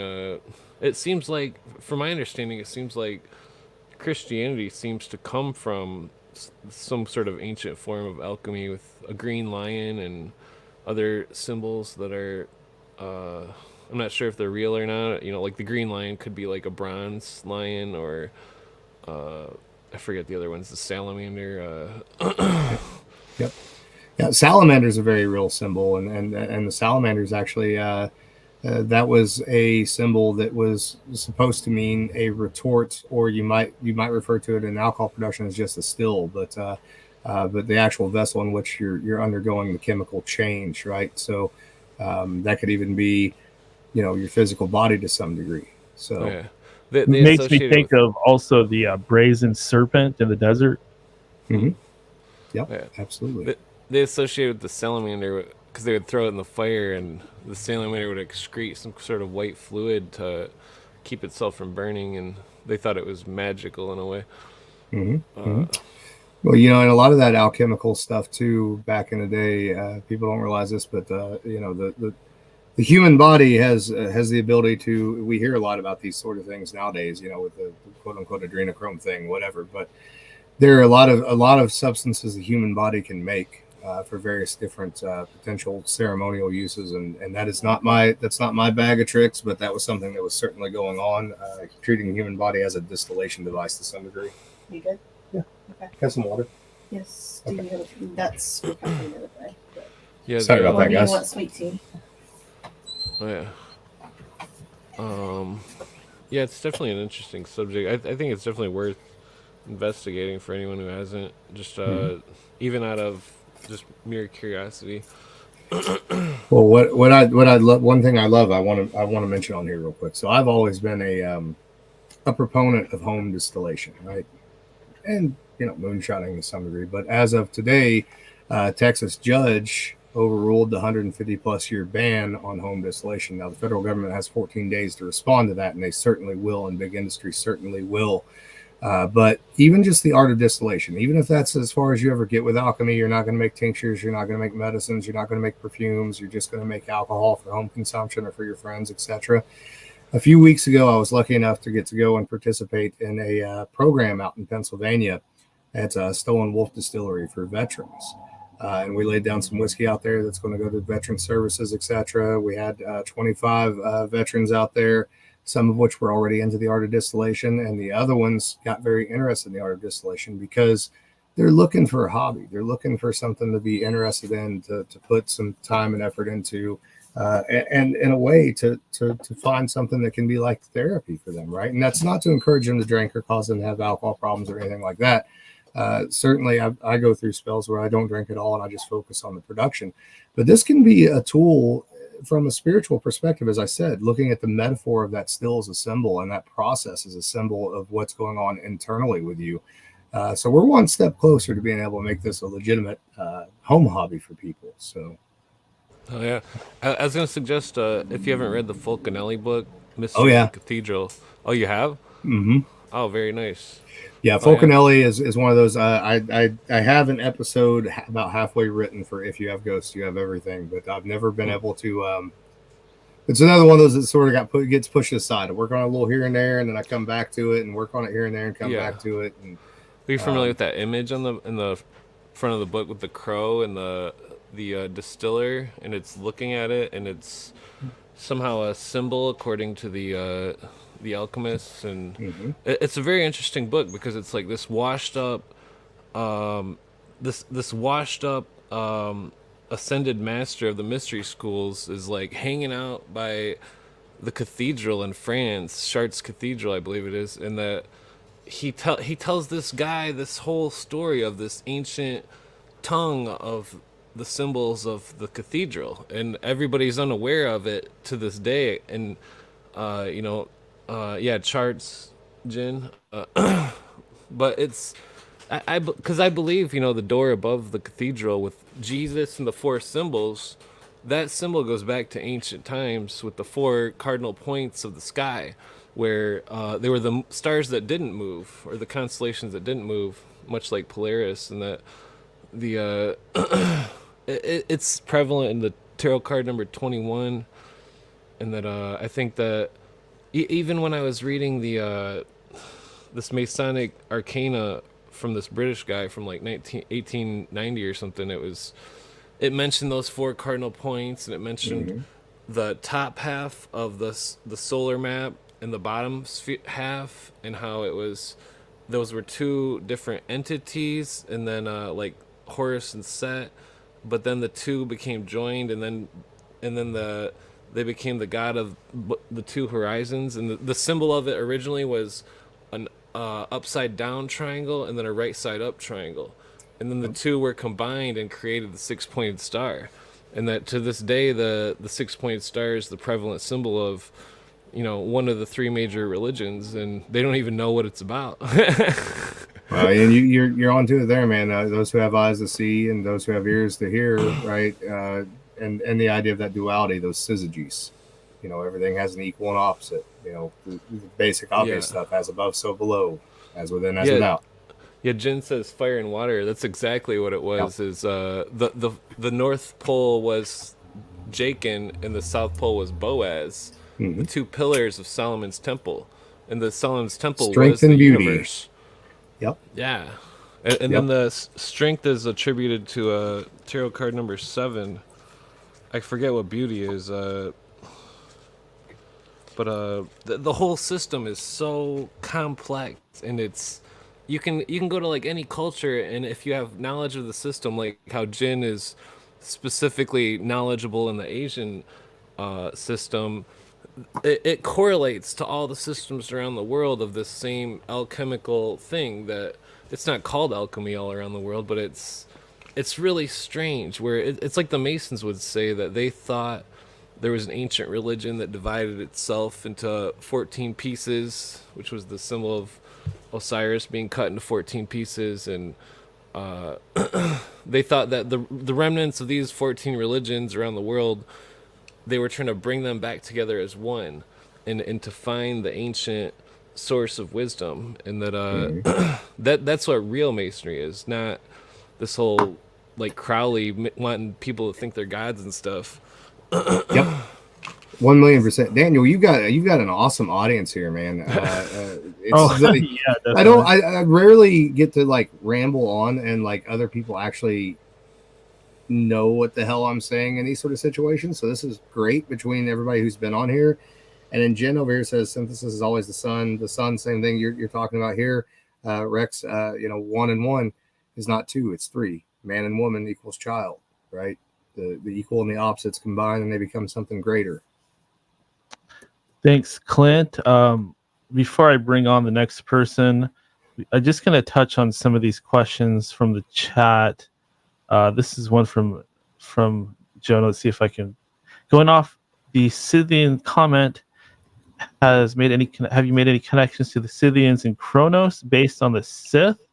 Gut feeling I have, but I've never dove into it myself. So certainly amongst the archetypes, you're talking that Saturnalian energy again, right? That dark judgmental energy. Definitely, there are connections there, and those connections are passed down through many of the rites that I believe are still practiced to this day within the people that know who they are and where they come from, and believe certain things about their DNA, for sure. Yes, there's definitely a connection. Man, these bastards, we learn more and more about them, but there's still so much mystery there. It's wild. This has been definitely a breakthrough for me personally. Next from Chad, our buddy Chad, do Alan and Kim have any opinions on how all the occult stuff is becoming very popularized because of internet social media? Yes, both negative and positive. The negative is everything that you expect it to be, right? The negative is let's have a ghost hunting show and let's go yell at things that we don't understand and try to piss them off. And the negative is also saw a thing and now I'm interested in magic, and you spell magic with a K, and we're going to do a thing that we don't know anything about, and we're going to use this symbol and that symbol and not really have any understanding of it. Hey, here's a cool Mandela I can't even say it, tattoo. We have no clue what it means. We have no clue what it does. Let's draw that on our body. The positive, however, is that I do think that since COVID, the world changed quite a bit. A lot of people had a lot of time on their hands. Nature had a chance to come back. Weird things within nature had a chance to come back. The veil certainly thinned. People woke up a little bit. People who never would have experienced or never would have talked about a strange, paranormal, high strangeness, Fortean experience or spiritual experience in public, doctors, lawyers, etc. Now talk about it. It's almost normalized, right? We're at the point where we know that weirdness and high strangeness is happening in the world. Government is no longer denying that it's happening anymore. Now they're using that for, cover story on a lot of other stuff. But the world in terms of just acknowledging that it's more than what we're being sold has improved there, in my opinion, but it's also being co-opted by popular media to some degree, I think. Makes sense. Brandy, are you there? She may be away from keyboard. Brandy Renee. Probably fell asleep listening to me. Oh. Well, we will try it back with her in a little bit. Still have plenty to get to. Let's see. Dr. Robert. Hopefully his mic's working better. Paging Dr. Robert. Hey, what's up, man? Can you hear me? Yeah, you sound good. Groovy, man. Groovy, man. How you doing, sir? I'm good. How you doing? I'm groovy, man. I'm loving the conversation, man. I'm just sitting back listening, smoking a little herb, and having a good time, and enjoy everybody's ideas and everybody's reactions and the inspiration. You're sparking and the synergy. Everything's good, man. I do have a few questions, though, man. Yeah. You ready for something? Trying to make you look good. Sure. Sure. When you think about the legend of Prince Madoc, what do you believe inspired him to embark on such a daring voyage across the Atlantic in 1170? Oh, man. So there's a number of things I can think of, but the first of which would be sort of fulfilling this prophecy of, creating a new empire, a new world to some degree, a new holy land for them and their people. Also, just the resources.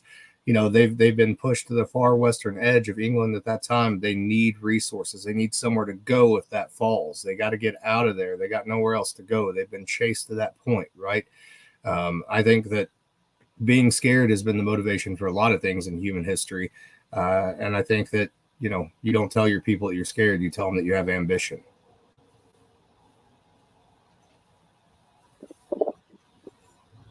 Sorry about that. Nice. Hey, so there's a prophecy, huh? Yeah. Oh, certainly. Yeah. Right. Tell me about that prophecy. Right. Well, the idea is, how do you recreate a great empire that existed before the Younger Dryas? Right.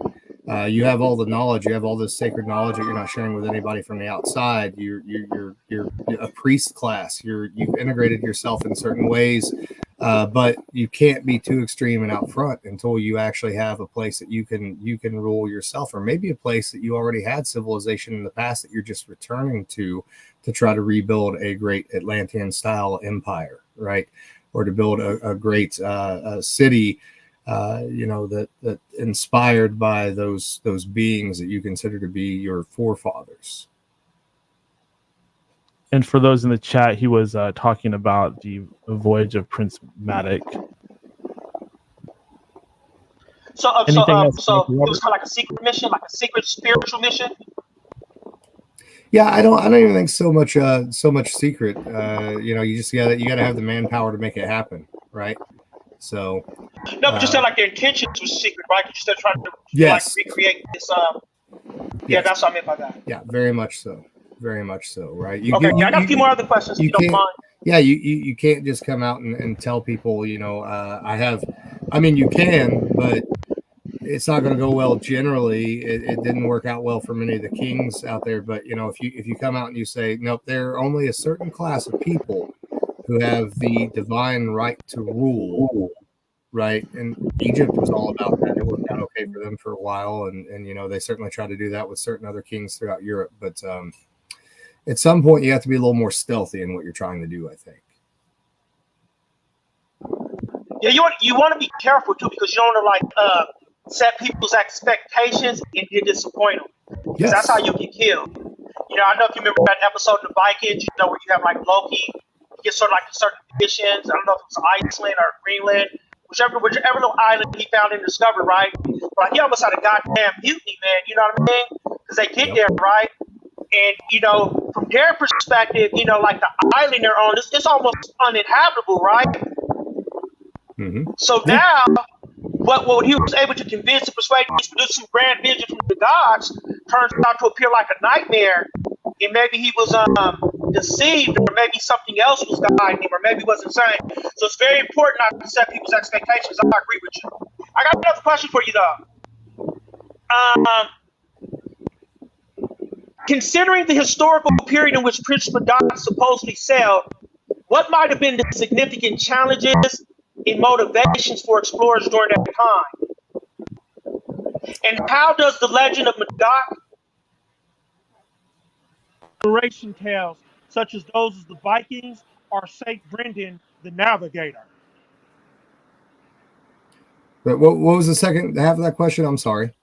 Or the second one is how does the legend of Madoc or Madoc compare to other early exploration tales, such as those of the Vikings or Saint Brendan the Navigator? Yeah, cool. All right, we can go. Yeah, definitely. So the challenges, obviously, other than the seafarer itself and all the things that can come from that, but when you get here, what's going to be the reaction, right? And so, to be fair, they're settling in a region where that earlier cult that I mentioned, that Southern death cult, that Southern ceremonial culture, was also at. That was the big danger, right? These are two groups of people that think that they have divine right to rule. They're not going to like each other, and not only that, they can't communicate very well. In terms of how it compares to the Vikings and the Brennan thing. So interestingly enough, the area where I live, and this goes up to Michigan as well. We had the gentleman on from Michigan earlier. It was part of what was called the Warriors Path, and that goes down through Oneida, Kentucky, where my mom's family's from, goes down through Georgia, etc., all the way down to the Gulf Coast. This whole area in the Midwest here, the Ohio Valley, for some reason was coveted. I don't know exactly why, but I know that there was a lot of major trade here. So just within the past 15 years, we had a major excavation just north of Salem, Indiana. Well, actually in Salem, Indiana, what's called the Anna Lynn site. It's very hard to find any information on the site, but there were artifacts literally that were found at the Anna Lynn site dating from that time period and after that time period, but going back and going south all the way down into Peru, potentially coming up into southern Indiana and being traded, and all along the Warriors Path. So in Oneida, there used to be a rock that hung next to the road, and the old explanation was that a gentleman named Chief Redbird, Aaron Brock was his name, who was credited with coming up with the first like written Cherokee language. That this is where he was practicing writing out Cherokee language. But a lot of the symbols on there are Ogden. Some of them are runes. There's definitely European and Christian and pagan symbols on this rock, all dating from a very ancient period where people came across this warriors trail from all over the world, coming up from the Gulf Coast and going north. You know, there were huge copper mines in Michigan, and there's ancient copper artifacts that have been found all over Europe that when that copper is tested, it came out of Michigan pre-contact, quote unquote. So, you know, when you need resources, and when you're looking for power, you need those resources, and so you all kind of end up in the same place. And you know, you just imagine whatever one of those cultures you were in, you know, having that conversation. You know, my grandpa told me about a place that if you sell west from here, everything you could possibly want is there. I believe him. We should go. We should go check that out. We need resources. We need things. Sorry, Dr. Robert. I hope you got your questions out. I had to pull you off because your mic is just making all kinds of crazy noise. We'll try back with you in a second here.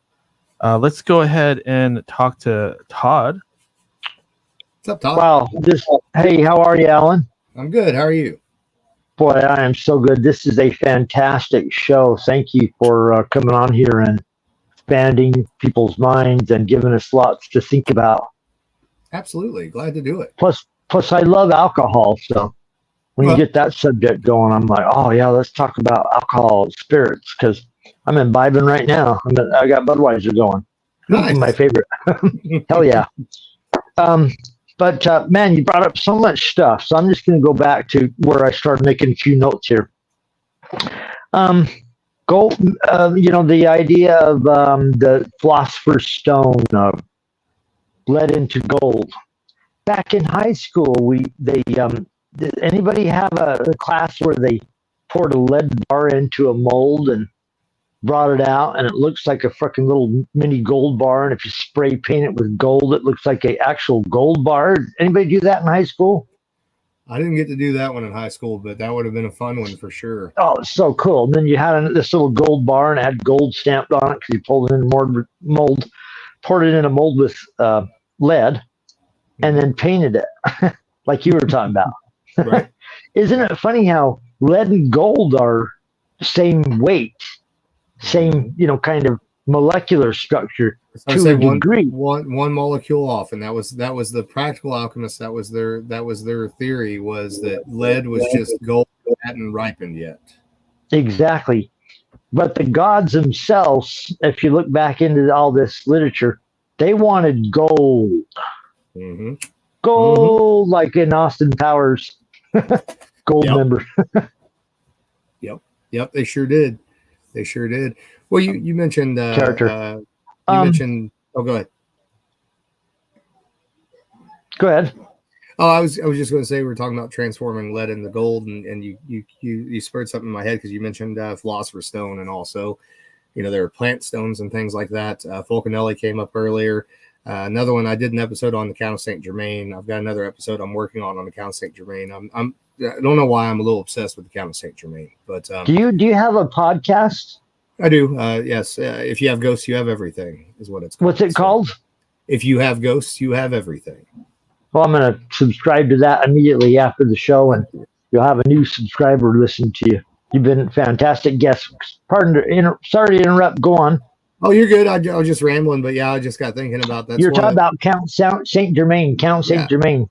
Yeah, I'm familiar with him. One of the theories that I had on Saint Germain, of course, he's he was raised by the Medici family, and so he was definitely he had access to things that we don't have access to. But even thinking about the stone, even thinking about all the expensive stones that he had on hand at all points in times, it's a nice little illusion to be able to turn a plant stone into something that looks like something that it's not, and get some attention out of it for sure. In the same way that the lead and gold connection, right? Some of this is just practical trickery to a greater or lesser degree. So.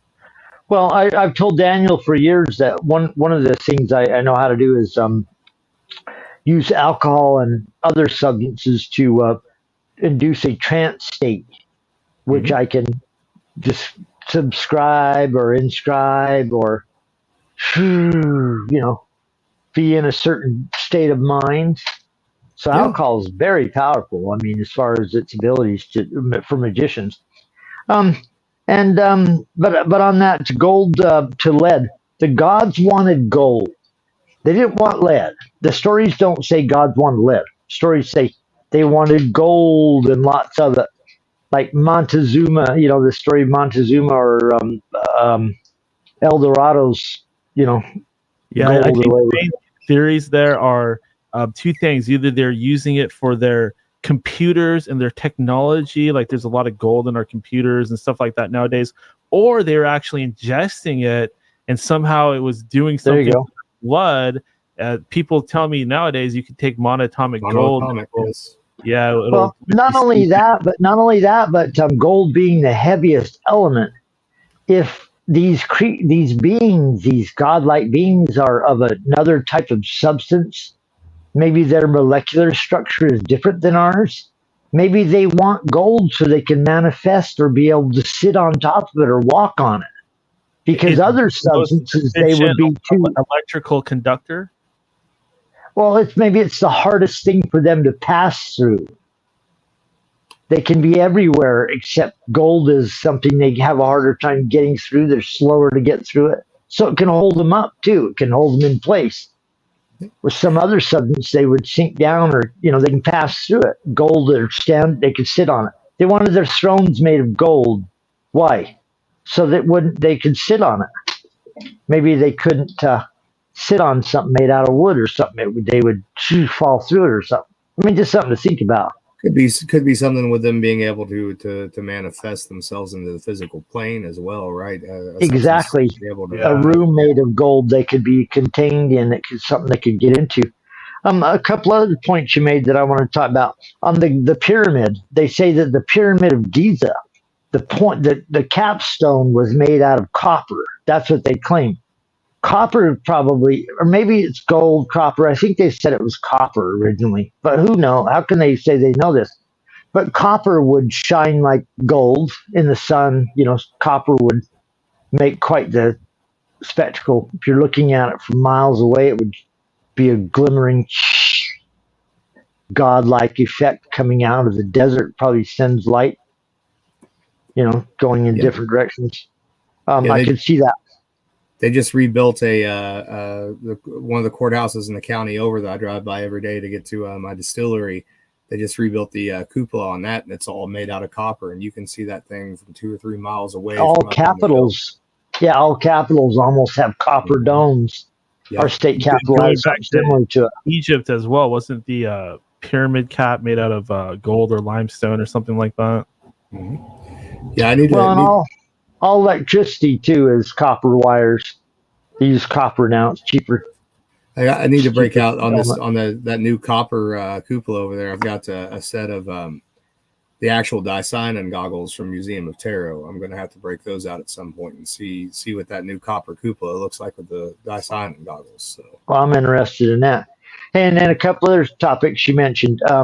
What were these characters called in mythology? Half horse, half man. What was the name of those?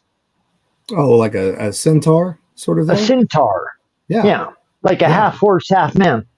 If you were a primitive culture and you came up against a culture that learned how to ride on horses and maybe camouflage, or if they could master horsery. If that culture was using a poison against you, a hallucinogen against you in battle. And if that culture was using a poison against you, driving you mad, their arrow hit doesn't kill you. It turns you into into a berserk. It's from the Scythian side. It's all practical. But from the adversary side, it sure does look an awful lot like magic, right? Magic's sort of in the eye of the beholder. Well, I heard rumors, if you even want to call them rumors, that the elite are super into psychedelics and hallucinogens, and the reason they don't want us to do it is because they've got a monopoly on it. They already know what everything does, and they don't want us to get their awesome potentially Scythian secrets.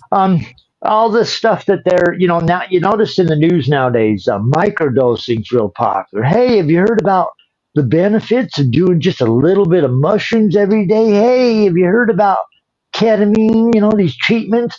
Well, they've known about this shit forever, and now they're suddenly going, hey, have you ever heard about this? Back in the 70s, Timothy Leary was saying, we could treat PTSD.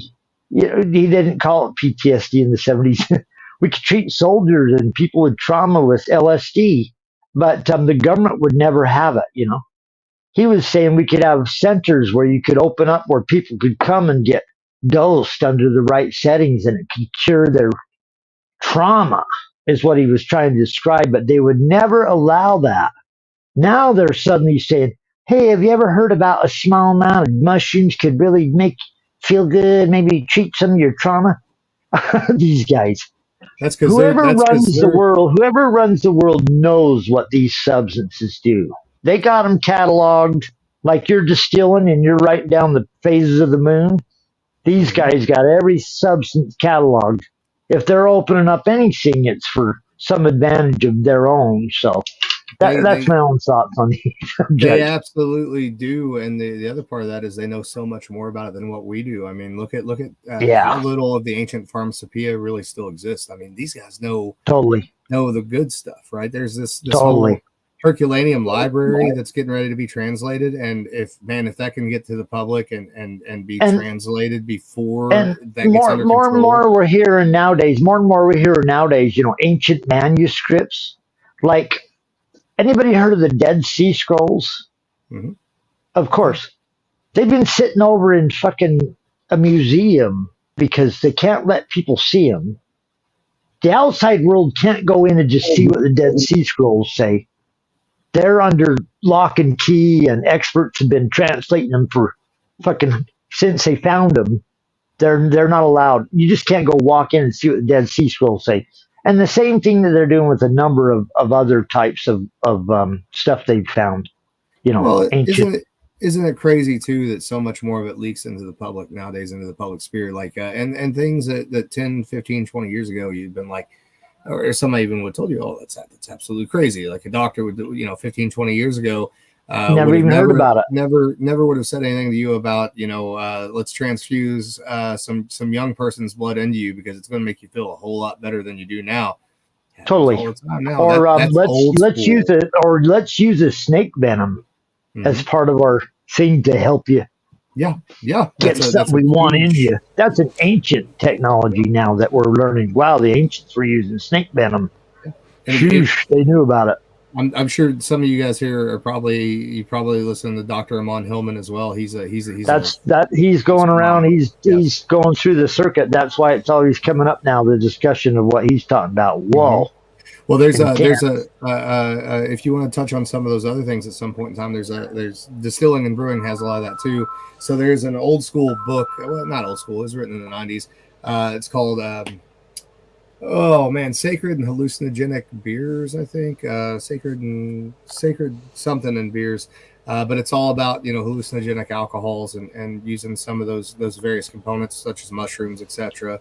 Sacred herbal healing beers, I think that's what it's. Yeah, sacred and herbal healing beers. That's it. Yeah, sounds good.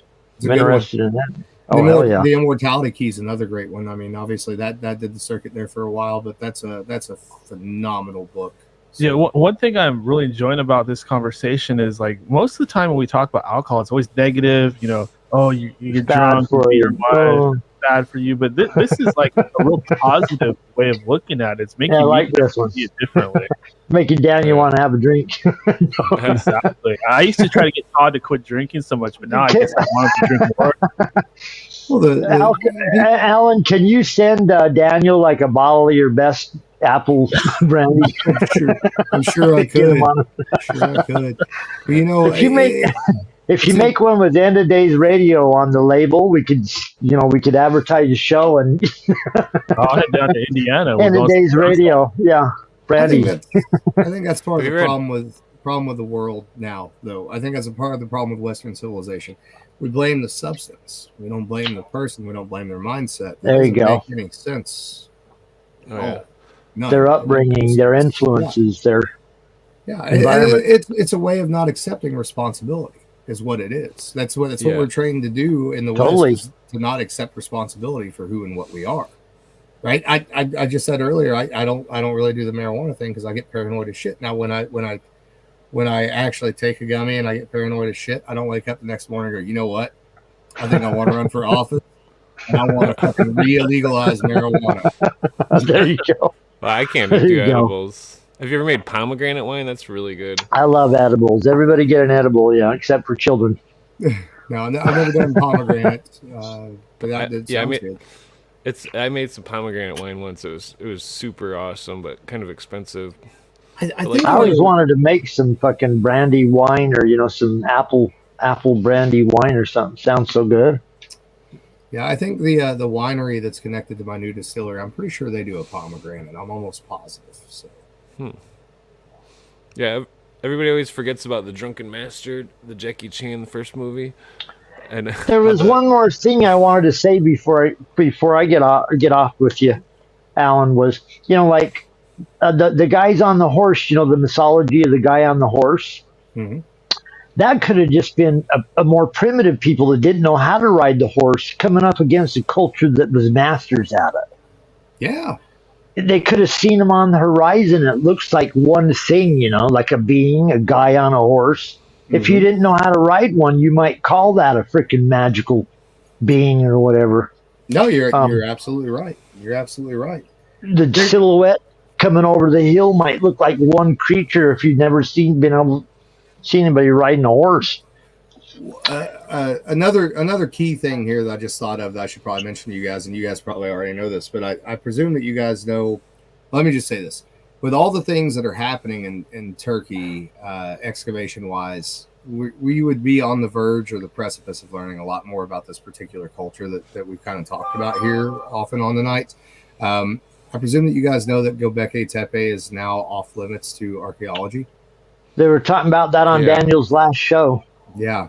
Dave Sarah brought that up. Same culture, right? Little earlier version of that culture.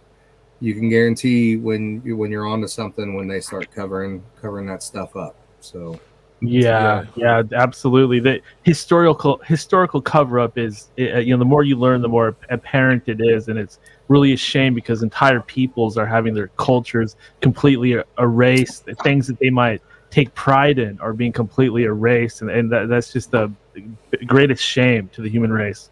Well, I'm starting to look at stuff where I live, because I lived in Utah and I was down in southern Utah in the Grand Canyon and in some of these areas, and there's places where they have these whole cities built in the side of the wall, and they're telling you that these were Indians that were primitive, more primitive than us. And they were building these civilizations up on the cliffs. But you look at them now. Now I'm looking at them as a kid. I'm looking at them believing what they said, and now I'm looking at them as an adult, going, "That looks like a city that has melted or something in the middle of the Southwest that they're covering up with some kind of. They're making it look like it was a more primitive society." Mm-hmm. I may be mistaken. But they're making it look like, they're doing more intricate the carvings are. There's something wrong with that. Like, look at the Mayans. The Mayans, their carvings are impossible. You need lasers, mini lasers, and tons of them. Well, once you guys all know this. You guys are all fairly well enlightened on all these sort of subjects. But the other thing is, you don't have to look real far to understand the complexity of what humanity is, where it came from. And I'm going to use the Scythians as an example again. So. I grew up on a farm. I've raised livestock. I did a lot of plant breeding for years. I did raised a lot of different types of heritage turkeys and chickens. The best dog I ever had was an Anatolian. An Anatolian, once it's trained, is the most faithful animal on the face of this planet and would do anything for you, would absolutely destroy anybody that ever wanted to hurt you in any way, shape, or form, or anything that ever wanted to hurt you in any way, shape, or form. It's loyal in a way that no other dog is. The Anatolian was bred by the same people. Dogs are a reflection of their people, right? That says a lot, and that's just a very common thing. Totally.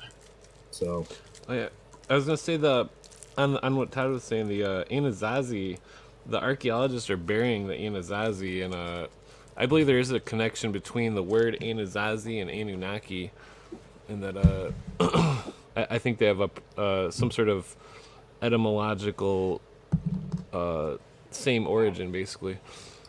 Absolutely, man. I agree with you 1,000,000%. Also, I just noticed that is a badass white zombie poster back there. Oh, yeah. You got the white zombie poster, Clint? Yeah, that's it was a promo poster in like '97. Very nice. Very nice. But boy, fantastic interview, Alan. There was a couple other things I was going to mention. I wrote down some notes here. The thing that would drive people crazy, the drug that they knew about that would turn you into berserker. And then using people to manufacture substance. Amon Hillman's going around describing this thing that now we're talking about, we're looking at this thing going, wow, primitive cultures had a more advanced technology than people are aware of. And that's a technology if you know how to use a human being to produce a substance out of their bodies. And women were the most important part of that process because they could lactate and do other things. So they were using women, which is another reason Amon Hillman seems to be pointing at that the church didn't want women around, or at least what they could do to, try to limit what women could do immensely. And Hillman is not the first either. This is what's in what I love about Amon Hillman and what he's doing is he's cherry picked those most controversial things that he possibly can to put out there, which is great because it's getting attention. But this idea of using the human body to create substances is old school, and it's been out there. So I'm gonna throw an alchemical thing out there for you guys on the practical side, and I bet there's a couple people from what I've heard tonight and what I've seen over here in the comments that know what I'm talking about. But the physical, practical philosopher's stone, it does exist. So for those who aren't familiar, a stone in alchemy, when it comes to sparygic medicine or to tinctures, lemon balm is often used as a plant stone because it's abundant, it's easy to work with. And when you make a tincture from lemon balm and use a plant stone in that tincture, it strengthens it. It's the same thing when it comes to a philosopher's stone with your body. And the salt for the philosopher's stone on the practical side comes from human urine. The salts were important too, still important. There's numerous stories. There's numerous stories of ancient magicians or whatever drinking their own pee after they took in intoxicants. Amanitas. Yeah, there's a culture in India that save their pee after they trip and then drink it to trip again. Boy, I ain't down with that. Well, the priests would. I ain't down with that, but there was ancient descriptions that they were doing this. They've been doing this. The priests in India would take the hallucinogenics and then they would pee off the roofs, and the church people followers would catch it. Whoa! Get high off their. Oh my God! But yeah, nothing gets you closer to God than a golden shower. Golden shower. Well, then that shit. Well, the Siberians held the reindeer sacred because the reindeer would eat the mushrooms, and then they would eat when the reindeer peed, they would eat the snow, and that they would. Well, according to fake news, Trump loves golden showers, so something similar to that. Sorry, let's brought not Trump forget in. about the Starfire. I feel like if we're going to discuss Starfire and various other nectars, I have to jump in, kind of. Better get in here, Jen, before it goes off the rails. Yeah.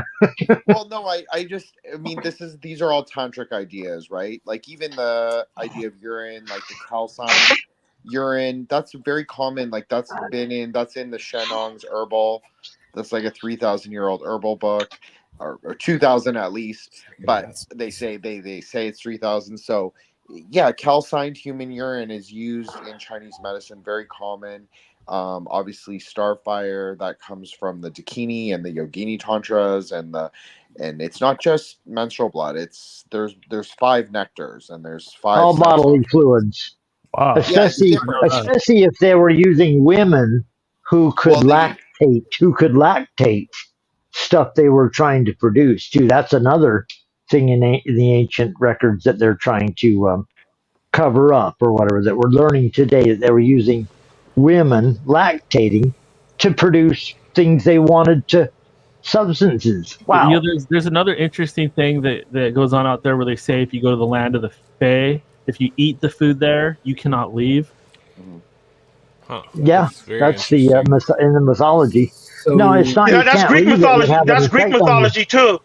You remember? I get the same. I want to say, not Odysseus, but the guy who kind of goes down to Hades to get his girl back, and he's a really, really good singer. Oh. And he moves the gods, and they go back to get his girl back. You play an instrument? Yeah, and they tell him but Hades wants the girl. Something to that effect, right? No, that's the one for first one, right? Because first one eats the fruit, she eats one of the seeds in the underworld, and because of that, she's kind of like always linked to the underworld. That's why she always has to go back, and that's why we have the seasons. Remember, he kidnapped First Phone, took her to the underworld. Persephone? Yeah, Professor. He took her to. Yeah, he took her to. Yeah, some say First Phone. He took her to the. He took her to the underworld. He abducted her, right? And then in the underworld, right? If you eat the fruit, you know, in the underworld, in Hades, right? You can't leave, right? That's so I guess she ate a. Yeah, she ate a pomegranate seed or something, right? And because of that, she was always linked to Hades, and that's why we have the seasons. Yeah, because you could, you know, but because you kind of have like the divinity, she's able to go on vacation a little bit, but she's always deeply connected to the underworld. She has to go back because she consumes some of its ingredients or some of its essence. I guess would be the best way to say it. Well, another practical example, and this ties into the unseen world as well. Another practical example of this would also be, you know, everybody that was just on here, they have their own unique biome, and as part of that biome, you actually have a predominant yeast strain.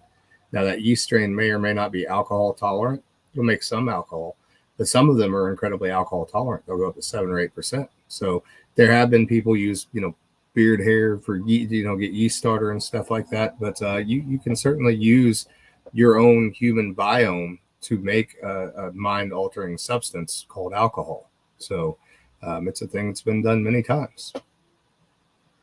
Awesome. Thanks, guys. Sorry to pull you off, but we're going way over. We just hit the 2 hour and 15-minute mark. Alan, I know you're having a great time, but I don't want to keep you all day.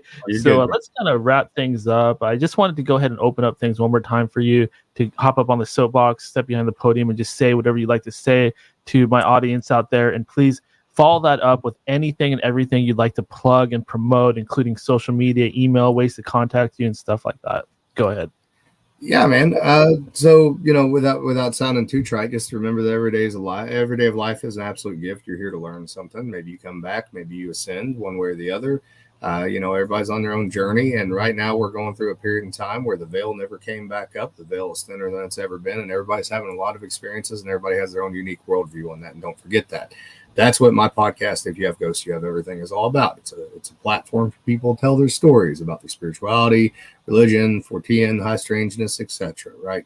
It's important that we share those stories like we just did tonight. We share those different worldview points, and we find the commonality within those worldview points where we can, because things ain't going to get better for us as a human species in a physical body. I think we can all agree to that at this point in time. But the other thing I want to touch on, so you know, I've been a legal distiller for 10 years. I've been a distiller since I was 15 years old. I'm 40 years old now. I just recently switched jobs over from a place that was called Spirits of French Lick for our Canadian friend. We even had distribution in Canada. Some of my stuff is up there in Canada if you ask for it, and then several states in the United States. But I'm now at a new place called Old Homestead Distillery, and Old Homestead is traditional in the sense that, you know, every town had an old homestead, every family had an old homestead, and it's almost the stuff of legend, the stuff of mythology. We are very much leaning into that. We're very much playing into the terroir here of southern Indiana, that Black Forest region. We are located at Patoka Lake, which is a massive, massive, massive recreational area with the largest campground in the state of Indiana. It's actually the largest tourist attraction in southern Indiana. We got a winery, we got a brewery, we got a distillery, we got a 28-room hotel. We're going to do a paranormal conference at some point, probably this winter with podcasters, etc. Still got to work on getting that all set up. Long and short of it, I am putting into full effect everything I've ever learned about the art of practical and spiritual alchemy at this distillery. What I'm doing there is as close to my heart as anything that I've ever thought that I might get a chance to do. It's sort of a dream sort of thing for me.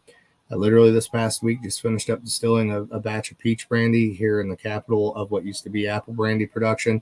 First peach brandy made in that 6-county region since before Prohibition from peaches grown within that 6-county region.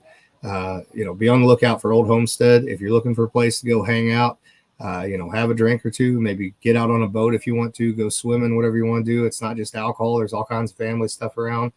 Old Homestead, Patoka Lake, southern Indiana. It's an absolutely gorgeous place. Right next to the Hoosier National Forestry with all the Bigfoot, Dogman stories, ghost stories, etc. that you can ever imagine in the world. It's a very unique piece of Americana, and I'm proud to be a part of it, and I'd love to see you guys there at some point. Excellent. Alan, you have been a real treat. Definitely like to do a part 2 at some point, and always feel free to hop on with us on the panel as well. Definitely a very unique take on things. Really enjoyed the distillery discussion, and thank you very much. Yeah, man, thanks for having me. And yeah, I'll have my wife reach out, and we'll get some dates going, get you on if you have ghosts as well. And I'd love to come back on here anytime. So absolutely, I look forward to getting those dates. Stay in touch. I'd love to come on. That's kind of what we do here. We're all about the networking. It's just worked wonders. So definitely like having you in the mix. Yep. Thank you, sir. I appreciate it. All right. What a fantastic guest. You never know what you're going to get, right?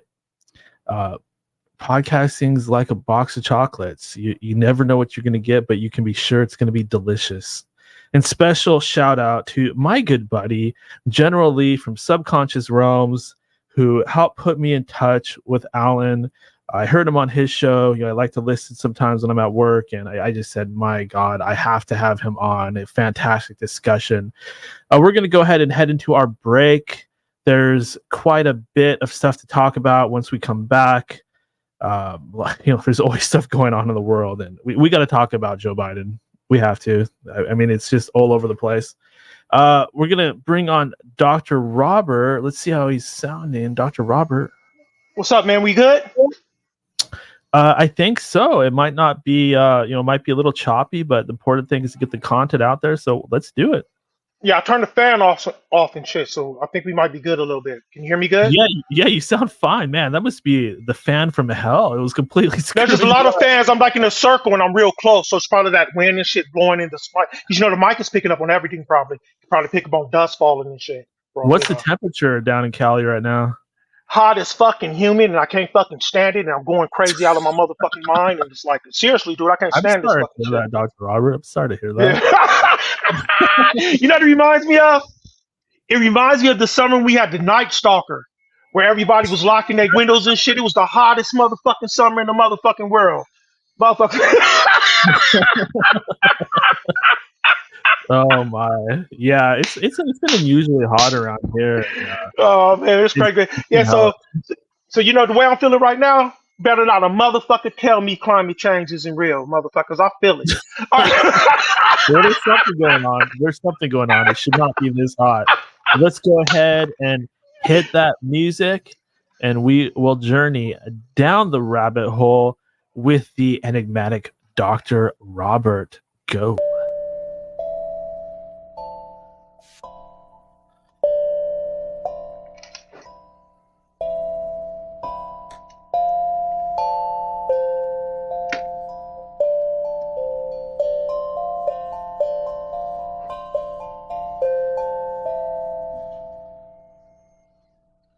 Hey everyone.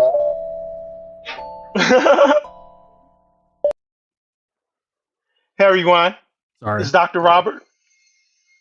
I'd like to start with prayer, like I always do, so let's go. O divine Yimya, great mother of the seas, protector of women, guardian of life, we call upon your sacred presence, hearts open and spirits aligned, goddess of nurturing waters, who cradles us in the ebb and flow. Your love is vast like the ocean, your strength unyielding and infinite. We seek your protection, Yimya, for all women in their diverse beauty. Shield them from harm, wrap them in your waves, guide them in your wisdom, and empower them with your grace. In the realm of motherhood, we honor you, you who watch over every child, ensuring their safety and blessing their growth. Let your soothing touch bring healing and hope. Oh, Yimya, fierce and gentle champion of love, healer of wounds, in this fight for reproductive freedom, we invoke your power, justice, and truth. Stand with us as we defend our rights against oppression and fear. Let your voice echo through our struggles, a song of resilience, a hymn of liberation. May your waters cleanse and renew every heart. burdened by the weight of injustice. May your waves wash away our fears, leaving us strong, united, and accessible. Yimiya, in your boundless mercy, guide us, protect us, and fill us with your light. For in your embrace, we find our courage. In your love, we find our strength. We honor you, Great Mother, today and always, with every breath. For you are the ocean, the beginning and the end, our eternal protector, and our beloved Yimiya. Welcome, dear listeners, to another gripping episode of Down the Rabbit Hole with Dr. Robert, a riveting segment of the enigmatic End of Days radio show. In the shadows of history, whispers echo with secrets, and the known world merely scratches the surface of an ocean teeming with mysteries. As usual, we dive headfirst into the murky waters of covert operations and hidden alliances, unearthing the chilling possibility of a secretive, right-wing Nazi cabal lurking within the corridors of American power. Prepare to challenge everything you think you fucking know and question the very fabric of reality as we journey deeper into the labyrinth of the unknown. In our last episode, we ventured into the surreal realm of the unexplainable, examining phenomenon such as the intimidating Man in Black and bizarre plane crashes that defy logic. We navigated through tales of government cover-ups and eerie coincidences that challenged our understanding of reality.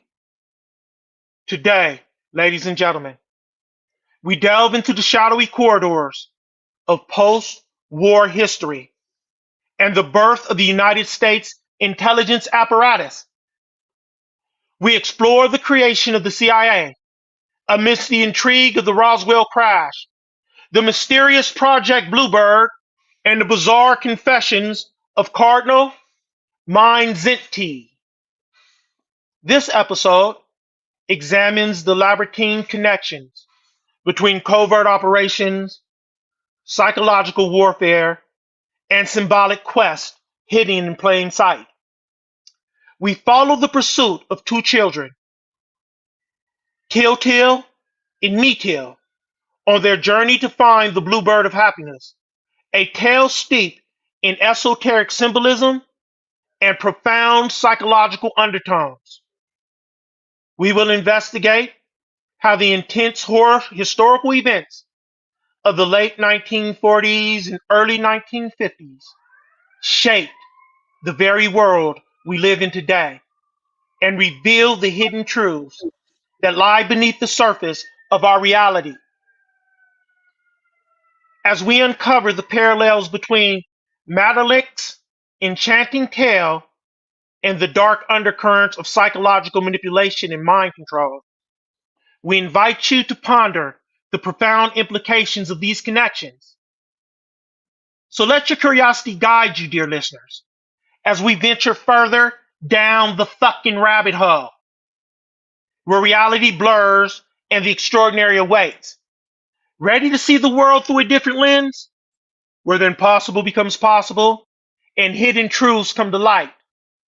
We sincerely hope that the End of Days radio audience will enjoy and appreciate this episode, aptly titled, and Black people will get this, There's a Bluebird on My Shoulder. Can I kill it?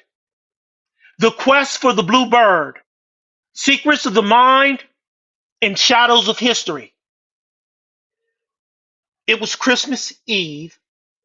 The air was heavy with a palpable sense of yearning and hope when two children, Tai Tai and his younger sister, Mai Tai, embarked on a quest that would take them beyond the boundaries of the known world. They were the impoverished children of a woodcutter, living across from a grand house where wealthy children reveled in the season's joy. There could be no Christmas presents for Till and Me Till this year. Their reality was as stark and bare as the cold winter night.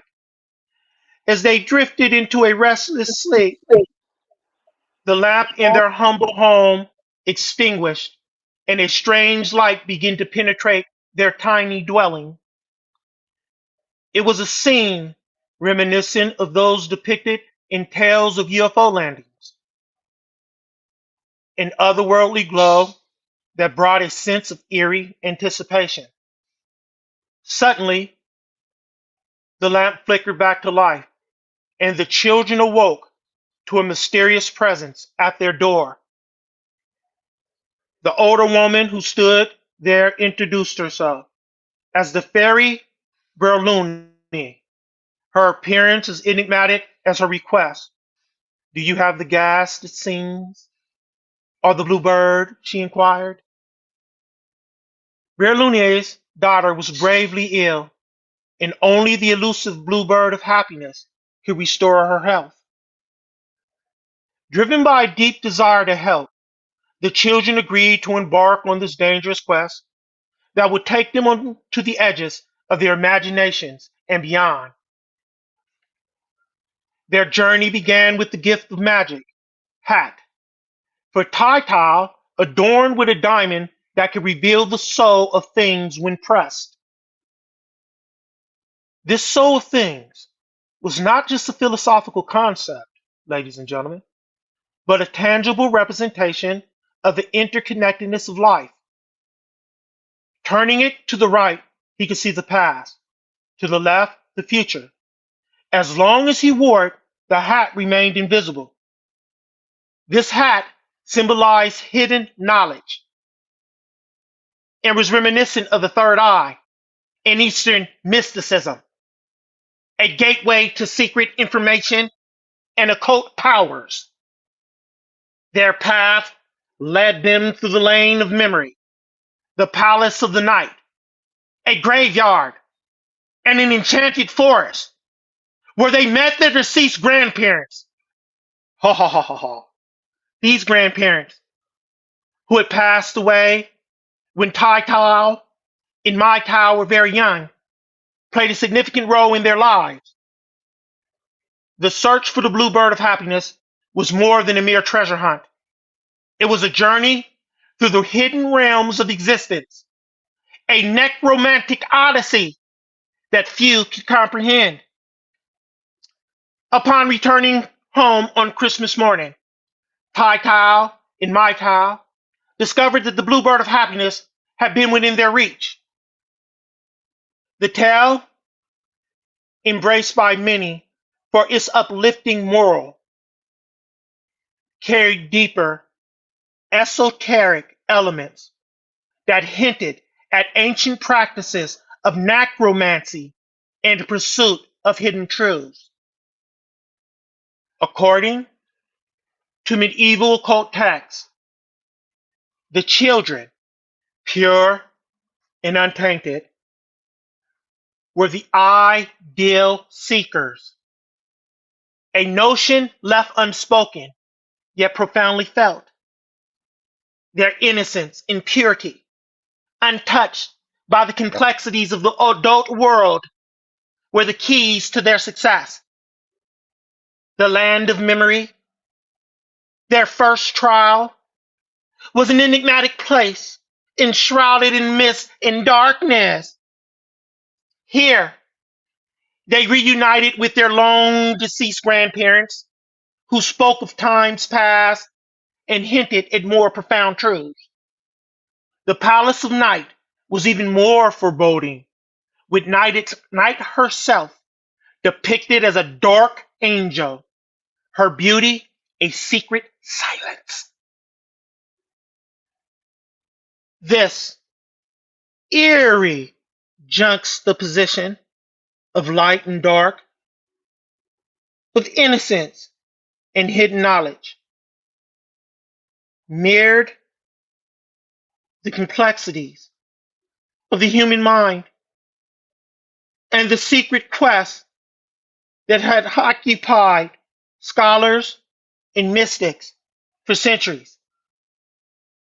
The quest for the blue bird was not merely a child's adventure, but a metaphor, ladies and gentlemen, for the psychological explorations that would later be undertaken by projects like Bluebird, aiming to unlock the secrets of human consciousness.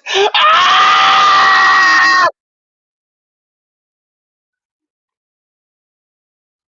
As the Korean War brought the concept of brainwashing into public consciousness, the tale of Tai Tale in My Tale took on new dimensions, reflecting the battle for the motherfucking mind that had begun. The children's journey was, in a way, a resistance against such external influences, a testament to the power of individual thought and action. In this gripping, eerie narrative, we see a simple fairy tale merging with profound psychological and mystical undertones. This story continues to resonate with those seeking to understand human existence, deeper layers. The innocent quest of two children for happiness becomes a symbol of the eternal search for truth, a journey that transcends time and space, reaching into the very soul of humanity. It reminds us that happiness can often be found in the most unexpected places, sometimes right under our motherfucking noses. Let's pause here. As our day through the rabbit hole comes near its end, In the Day's Radio encourages the audience to consider the following questions. 1. What personal quest or journey have you embarked on that parallels Tai Tao and My Tao's search for the bluebird of happiness? Reflect, if you will, on a time when you saw something elusive. What did you discover about yourself during this journey? 2. How does the idea of the magic hat and its ability to reveal the past, present, and future resonate with your own experiences of insight or revelation? Have you ever had a moment of clarity where you felt you could see things more clearly, like Tai Tao with his magic hat? What triggered this insight? 3. The land of memory played a significant role in Tai Tao and My Tao's quest. How do your memories influence your current reality and decisions? Consider a powerful memory that shapes your actions today. How does revisiting this memory affect your perspective on the present? 4. The story touches on the concept of finding happiness in unexpected places. Imagine that. Have you ever realized that what you were searching for was within your reach all along? Reflect on a time when you sought happiness or fulfillment outside yourself, only to find it in an unexpected place close to home. What lessons, ladies and gentlemen, did that teach you? 5. In the Palace of Night, Till encounters the embodiment of night itself. How do you confront and understand the darker aspects of your own mind or life? Think about a challenging period in your life. How did facing this darkness help you grow or gain new insights? 6. The story suggests that children, with their purity and innocence, are ideal seekers of truth. How can adopting a childlike perspective help us in our own quest for truth and understanding? Did not Christ tell us, unless you become as little children again, you cannot enter the kingdom of heaven at all? Reflect on a situation where approaching a problem with certainty, curiosity, and openness, like a child, led to a breakthrough. What did you learn from this approach? 7. The tale is intertwined with themes of necromancy and hidden knowledge. How do you perceive the balance between seeking knowledge and respecting the mysteries of life? Consider a time when your search for knowledge led you to unexpected or profound realizations. How did you balance this pursuit with a sense of respect for the unknown? 8, and this is the last question, ladies and gentlemen. I don't want to bore you for too long. The concept of brainwashing, introduced by the Bluebird Project, contrasts sharply with the innocent quest of the children. How do you think media and external influences shape our perceptions and beliefs today? Reflect on a time when you realized that your thoughts or beliefs were influenced by external sources. How did you navigate this realization and reclaim your own motherfucking perspective, your own fucking mind? That is all, ladies and gentlemen. Stay tuned for our next episode. Same rabbit hole time, same rabbit hole channel. White Rabbit Kill Squad. Hootie fucking who.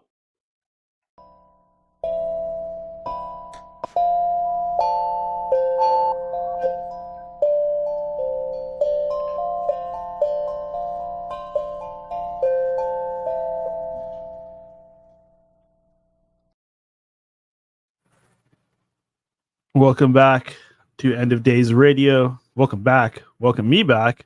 What a great episode of Down the Rabbit Hole with Dr. Robert. What a great guest. What a great show.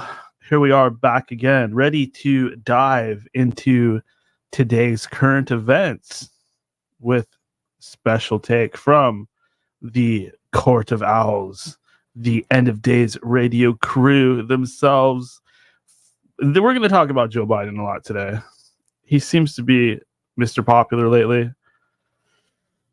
I'm going to start with this one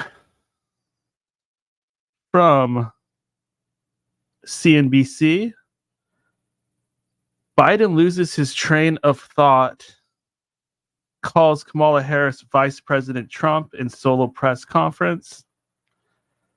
President Joe Biden on Thursday mistakenly referred to Vice President Kamala Harris as Vice President Trump in the opening question of his highly anticipated solo conference in Washington.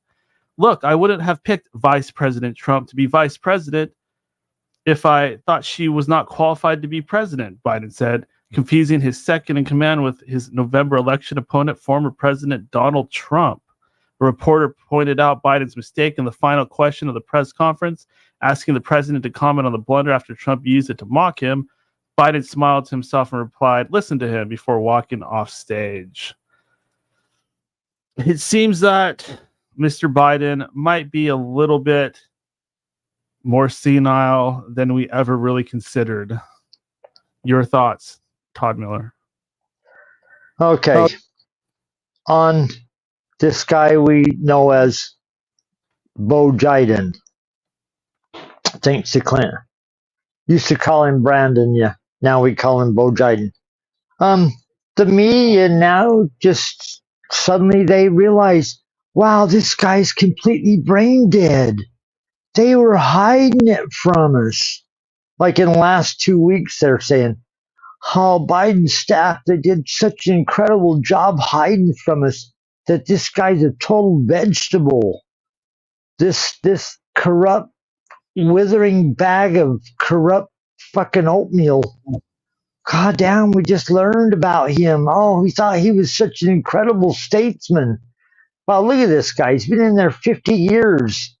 He has praised the Grand Cyclops of the Ku Klux Klan as the spirit of the fucking America's body, Robert Byrd, in the Senate, like one of the longest serving senators.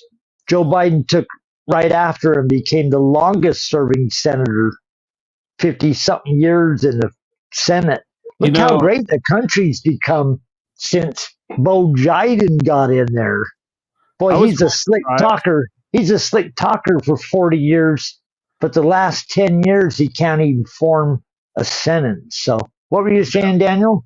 I was real surprised finding out that the KKK was actually against alcoholic beverages. I always thought that they went out in the woods, drank tons of alcohol. Another thing to hate them for. I just don't get it. Like, I know that they hate people that aren't white, but what does that have to do with having a few drinks? I mean, isn't that why they're getting together and starting bonfires? Control freaks. They burn witches. They burn anybody didn't agree with what their fucking mission statement was. Anybody that didn't agree with them, you're fucking the bad guy. That's kind of people I hate. So if you want to talk about what I hate, that's what I hate. Those assholes. Yeah, definitely. And it's strange how the Ku Klux Klan also wears those hoods, just like those guys over in Europe wear those hoods. And then that's funny how the secret societies are all wearing these hoods, and the Ku Klux Klan is wearing these hoods, and the Pope's wearing a hood, and everybody's got the hood on. So this whole time, the Pope has been a complete racist. Dual. Racism is probably the least of his sins. Yeah. Oh yeah. Forget the pedophilia. Forget the pedophilia. Yeah. Or hiding pedophiles in the least, because we know. Jesus Christ. The Pope John Paul is doing that. If there's one thing we're learning now is how sick these people are. Yeah, that run the world. The people that are authority figures, are institutions. And you know what? We don't want to give up on institutions altogether, because where they're providing a good service, thank you. But where they're total devil worshippers, no thanks. And I mean devil worshippers in the bad sense, not devil worshippers in the good sense. In the good sense? Oh, hell yeah, because sometimes it's not bad to be a little devilish. To have a little fun, deviled eggs. Who doesn't love deviled eggs? I mean, well, in Luciferianism, the idea is that the devil comes up and pokes you with his pitchfork, or he boils you alive, or does something awful to get you moving, moving too. Yeah, exactly. But that's I don't. To in one sense, I get the gist of that. On the other sense, I can't stand a system that's institutionalized evil. And if you want to look at some of these things we've been talking about tonight, they're like evil that carries across generations, that institutionalizes itself. No matter how many changes we make, here they are again, sitting in your face. You know how they try to say how we progressed all these years, Daniel? We're progressing, and we are. But notice how this big fucking behemoth, the elephant in the room, as we progress, it advances, and then it's still sitting right in your face, doing the same shit. Well, I had a major epiphany yesterday. In fact, I already texted this to Clint, but we were kind of talking about the origins of the Bavarian Illuminati, and I was thinking about this quite a bit, and I realized it all started with the money. It all started with the banking system and the fractional reserve system, and basically before that it was just money. Like the idea that I can collect these coins and trade them for things gives a person more power than they really should have, especially if they find a way of making lots of money. And if we look at the Bible, the only people that Christ actually treated like complete shit were the money changers. Well, if you look at the history of money, and if you ever want to go look at what they say about how money was created, it started as a system of exchange, barter. people traded things before there were gold or coins or anything like that. They traded things of value, and then eventually they traded things became, like you trade. We don't have time to go through the history of money, but they traded things of value, and eventually it Yes, we became do. more It was easy. eggs, and then it was chickens, then it was little piglets, and then And it was then gold bars. but eventually it became more easy to do coinage, and then coinage became notes, and that's where you get your first central bankers. And then once they got rid of the gold standard, it became even more evil. In the United States. Wait, what's this? From someone who knows. The first currency was obsidian, then the secular usurious code of Hammurabi in the ancient Near East. I have to look into that. Yeah, coins have been used forever. I mean, there's discussion. The Roman Empire used coins, and people counterfeiting. You could get killed for counterfeiting. People would shave off the edges of coins, and so they would create. They'd try to figure out a way to get around them doing shavings. They'd just shave a little bit off each coin, get a pile of stuff, and smelt it. I'll start. Bud. Bud. Why? Wiser. No, I say Bud. Todd, you say Wise. Bud. Bud. Wise. Hey. No, let's do it again. Okay. Bud. Wise. Bud. There you go. Wise. All right. All right. It is pretty then. smooth. I did buy a 6-pack. Oh, I love Bud. Drink with Todd. Yeah. The only reason I buy it is because it tastes same all the time. I may have to start drinking again after that last guess. If you let it sit for fucking 2 years and you don't drink it, then you don't want to drink it. That's a green beer. But if you buy it fresh off the press, it always tastes the same. Utah used to do a 3.2 Budweiser, which is disgusting. They finally moved about 2 or 3 years ago to a 5% like the rest of the world. And now, everyone's on the same drinking plane.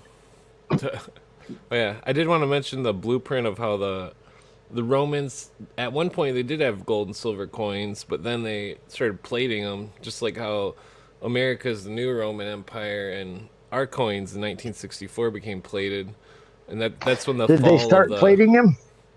Yeah, the 1965, I think. No, I'm talking about the Romans. Yeah, they were plating the coins. They were. I know the United States does, yeah.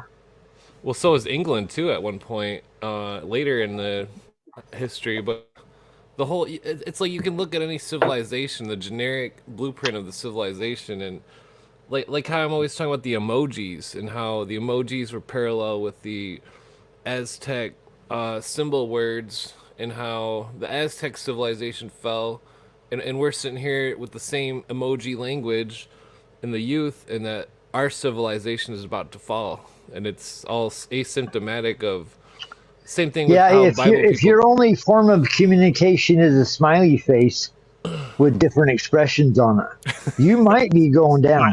Smiley face, poo man, middle finger, poo man. You might be going down as a civilization if that's the way you're communicating.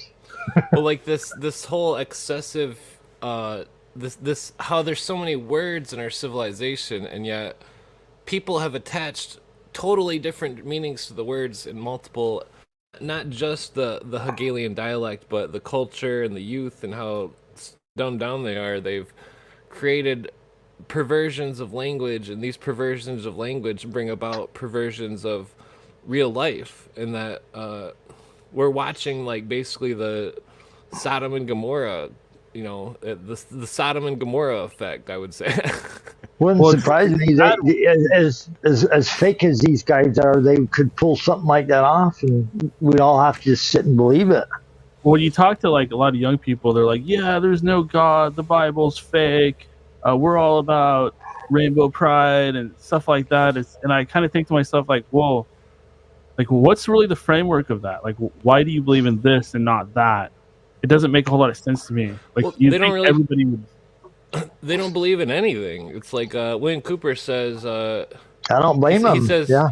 The guys that are trying to tell you what to believe in, I wouldn't believe them either right now. So, well, Cooper says that he brings up how the youth don't believe anything, and he says, and he wasn't talking about it from a biblical sense, but like Jesus says, be not afraid, believe. And that since we believe in things, we are different from those who do not believe in things.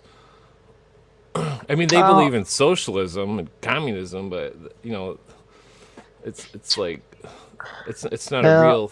That's a man-made thing, not like a spiritual thing. Like ghosts or demons or I'm open because they try to change history. Everybody here kind of remembers the history they've told us over the last 100 years, right? Bullshit. Communism bad and America good, and Oh yeah. Well, they were bringing commies over here after the commies collapsed. Don't start that argument again, man. Not again. It's not about the commies. Don't talk about the commies. Well, okay, I'll save that for Clint's show. We can talk about whatever. God damn, no. Aaron Rond had I don't know how to say it. Aaron Rond. It's Ann. Their YouTube had a lecture that had America with a hammer and sickle, and it said, "Are we the commies?" Well, that sickle that gets into the Cronus thing again, doesn't it? Yeah, the mystery. And Saturn death cult. Yeah, Saturn. Jupiter and Saturn. And who's wearing the red hood nowadays, or the red hat? It's the Amagas. Interesting. Well, the red. Yeah, this whole rhetoric. Red and blue usually is described as, red and blue is what we use as the two opposites most of the time. You got United States is made up of red and blue. And we stay pretty much 50% left and right on our political spectrum. That's what they tell us. It has to be kept in balance. Half the country's Democrat, half the country's Republican. It's like red and blue. We all know that it's the symbol of the Magi, red and blue. And that I believe that this politics is red and blue on purpose because the Magi are orchestrating the beliefs and the deception. I think the Magi were the good ones, and the bad ones were like these Scythian guys. Yeah, I'm referencing the dark side Magi, not good Magi. I think what we got ancient families that are carried over from the Roman Empire, from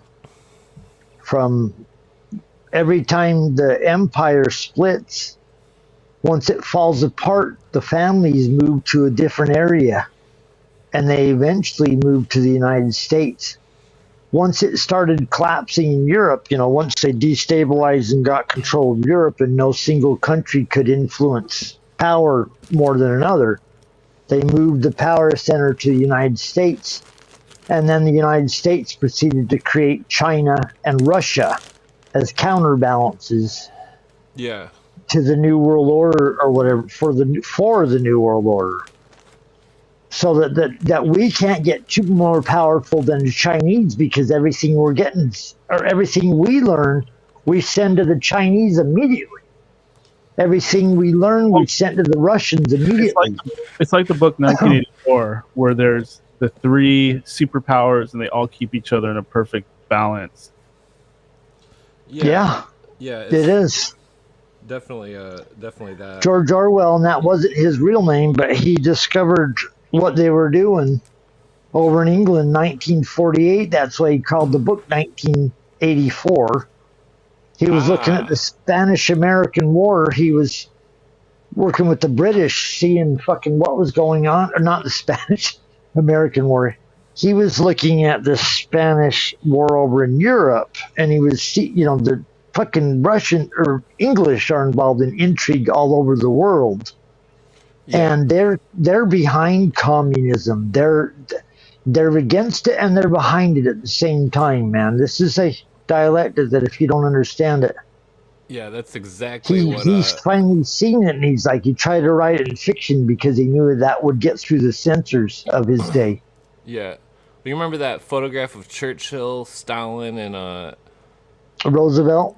Yeah, those were three dark side Magi, and there was a pact made. 33 degree Masons too. Yeah, Yeah, exactly. Giving each other the handshake in the under the skirt. Yeah, the hand job. Hand jobs. Well, that's when in the Trees and Documented series that Wayne Cooper does, it's like 6 or 8 parts. He boils it all down to that, and the world government forming under that alliance that was created, and that alliance has formulated this whole war machine that is creating all the rhetoric and the anti-rhetoric, and it's brainwashed everybody into thinking that the war machine is good, when because war for them equals peace, and then peace for the UN is the total absence of all opposition to socialism. Isn't that crazy? So there's never going to be peace to the UN if there's socialism, or if there's someone who's against socialism. And that so they have to continue these wars so then they can create peace. It's all magic, because peace is war. they did studies, like there's studies that they did in the United States. We had so much money and so much time, and we were the most important country on the world. They did studies. One of them's the Iron Mountain Report. Oh, yeah. Which they describe how the Brookings Institute studied, if we let people be at peace for too long, what will happen? And they determined they might get out from under our control of the oligarchy. So we always have to keep them in a state of war and perpetual fear so that they'll work towards the ruling class interests. And that's what we're dealing with. Well, that's the fear factor, is how they control the Zionists. The Illuminati controls the Zionists through the fear of another Holocaust. But even though the Illuminati created the Holocaust, so it's a way that they get that leash on a people, and that it's very interesting. Well, another way they get the leash on the people is they keep them fighting against each other. What are we looking at over here, Daniel? The death of Slim Shady. This is the new Eminem album. Just wanted to point out the one eye symbology. There also might be like some kind of devil face or something in the background. Well, it looks like a corpse face, like somebody that's either dead or been embalmed, or like a half little portion of really spooky looking face, not a real life face, something that's been it looks waxy, dead or waxy, or like a corpse. Interesting. The D is that that's the new Eminem? That's the new Eminem. Yes, new album. The E is a 3. What did you say, Clint? There's 2 letters in it that are purple, and it's E or 3 and A, like EA, like ether, which is possibly, I don't know if kind of magical. Smart, those are magical concepts. Yeah, the aethers. Yeah. But wow, that's spooky looking. Is that the new Eminem? Yes, this is the newest album called The Death of Slim Shady. You're going to have the new hit single Houdini on there, where he meets his past self. Kills him? Yeah. There's an old saying, there's a book, if you meet the Buddha on the road, kill him. I forget who wrote that. He looks really frightened, too. Like, maybe they're... frightened, dead, like he's... killed him. They're gonna harvest him for adrenochrome. The rich are all afraid to get old. There's no pride in being old for them. They all want to be young, like Madonna and like all these. Just disgusting. Can you imagine how many? You know how you keep the rich in line? Always tell them that you've got the serum, on the verge, but never give it to them, so you can control all these rich families. Can you imagine one group at the center of this thing that controls these people that run the world? The people that run the world aren't even the people that are running it. Someone's running them. There's something even weirder and sicker and darker running the people, because every country has its own controllers. Every system has its own. Well, that's when you get into the thing about the 9. we've talked about that quite a bit on this program, where in the possibility that they could actually be other than human, like they're giants. There's other accounts that say that they are the They're Ennead. hiding underground.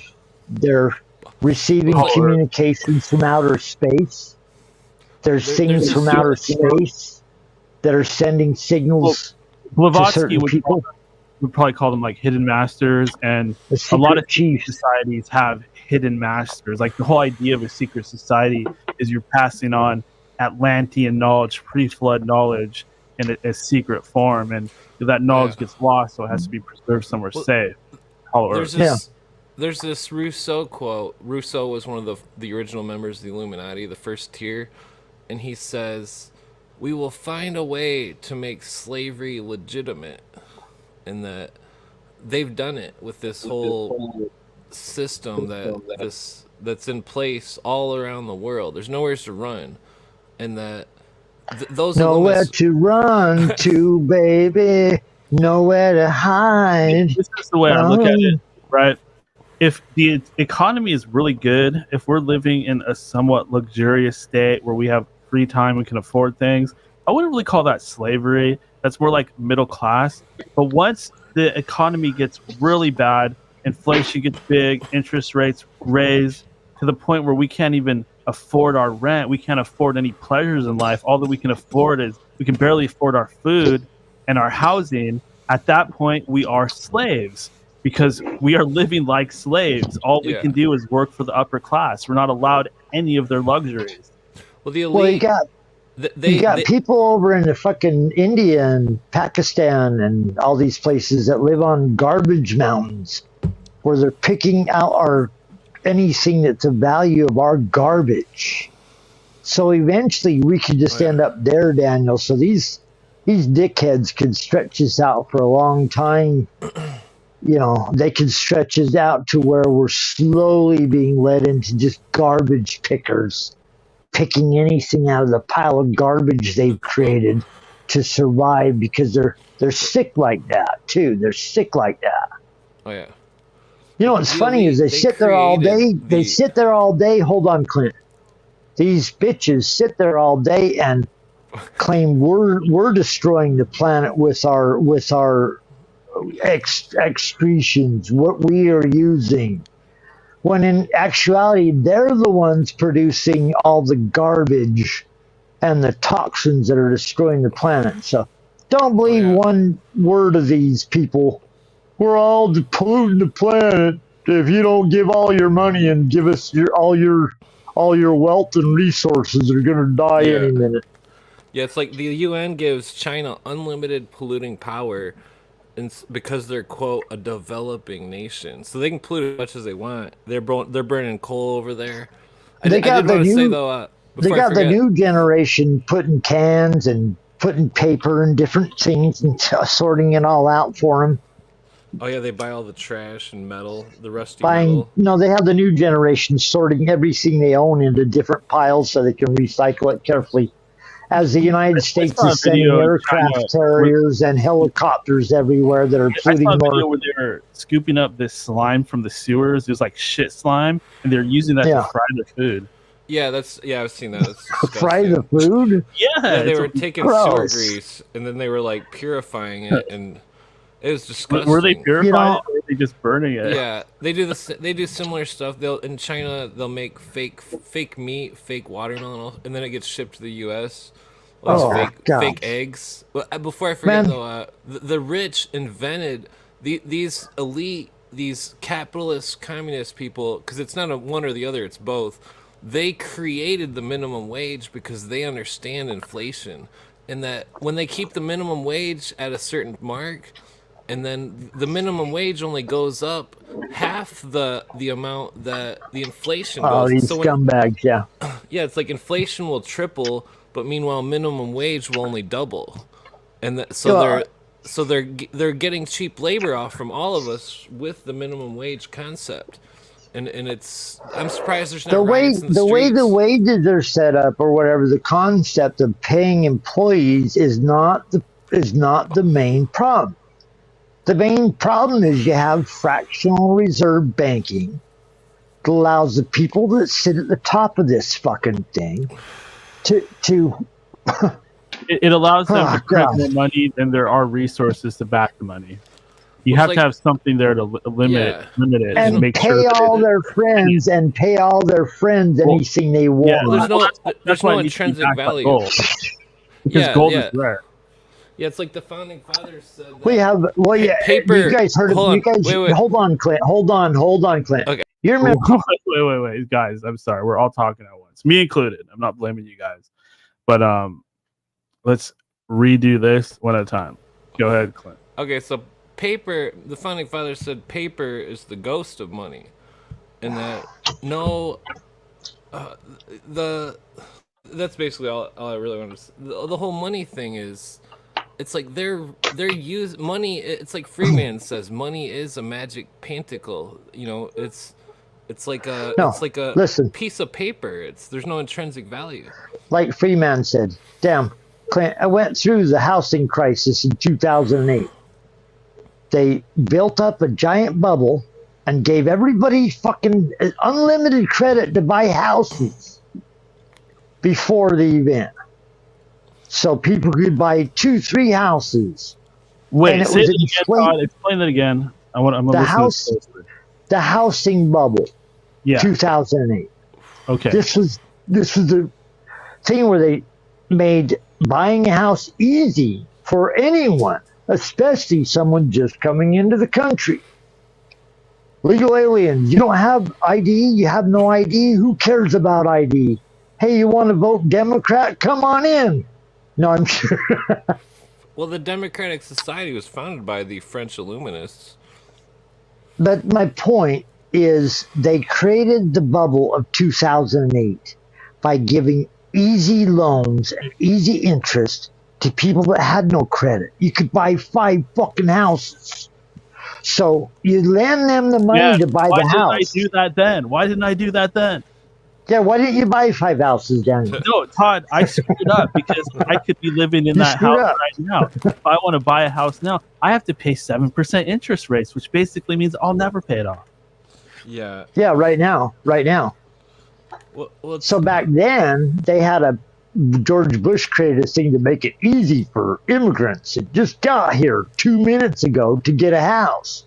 So they were banks were lending money to people with no ID, and hey, you want to buy 2 or 3 houses? Oh, who doesn't want 2 or 3 houses why didn't I buy Bitcoin when it was $10? I remember when it was 50 cents. Well, why didn't I buy it when it was 50 cents? All I need. Suddenly, a ton of houses are being built, and the economy's booming. Before 2008, Obama. It's booming. There's jobs everywhere. We're building houses. And then suddenly, oh shit, it's going to collapse. Something's going wrong here. Oh my God. Why did I invest in Apple after I saw Forrest Gump? So the bank that sold all these people houses back then, they'd try to steal anybody's house they could, if you made a mistake.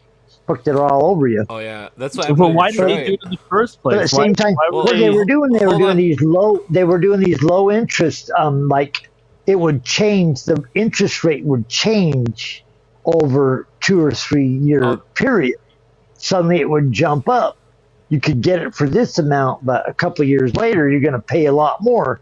Boom! And when it paid a lot more, people defaulted on it, and then the bank received all the houses that were built.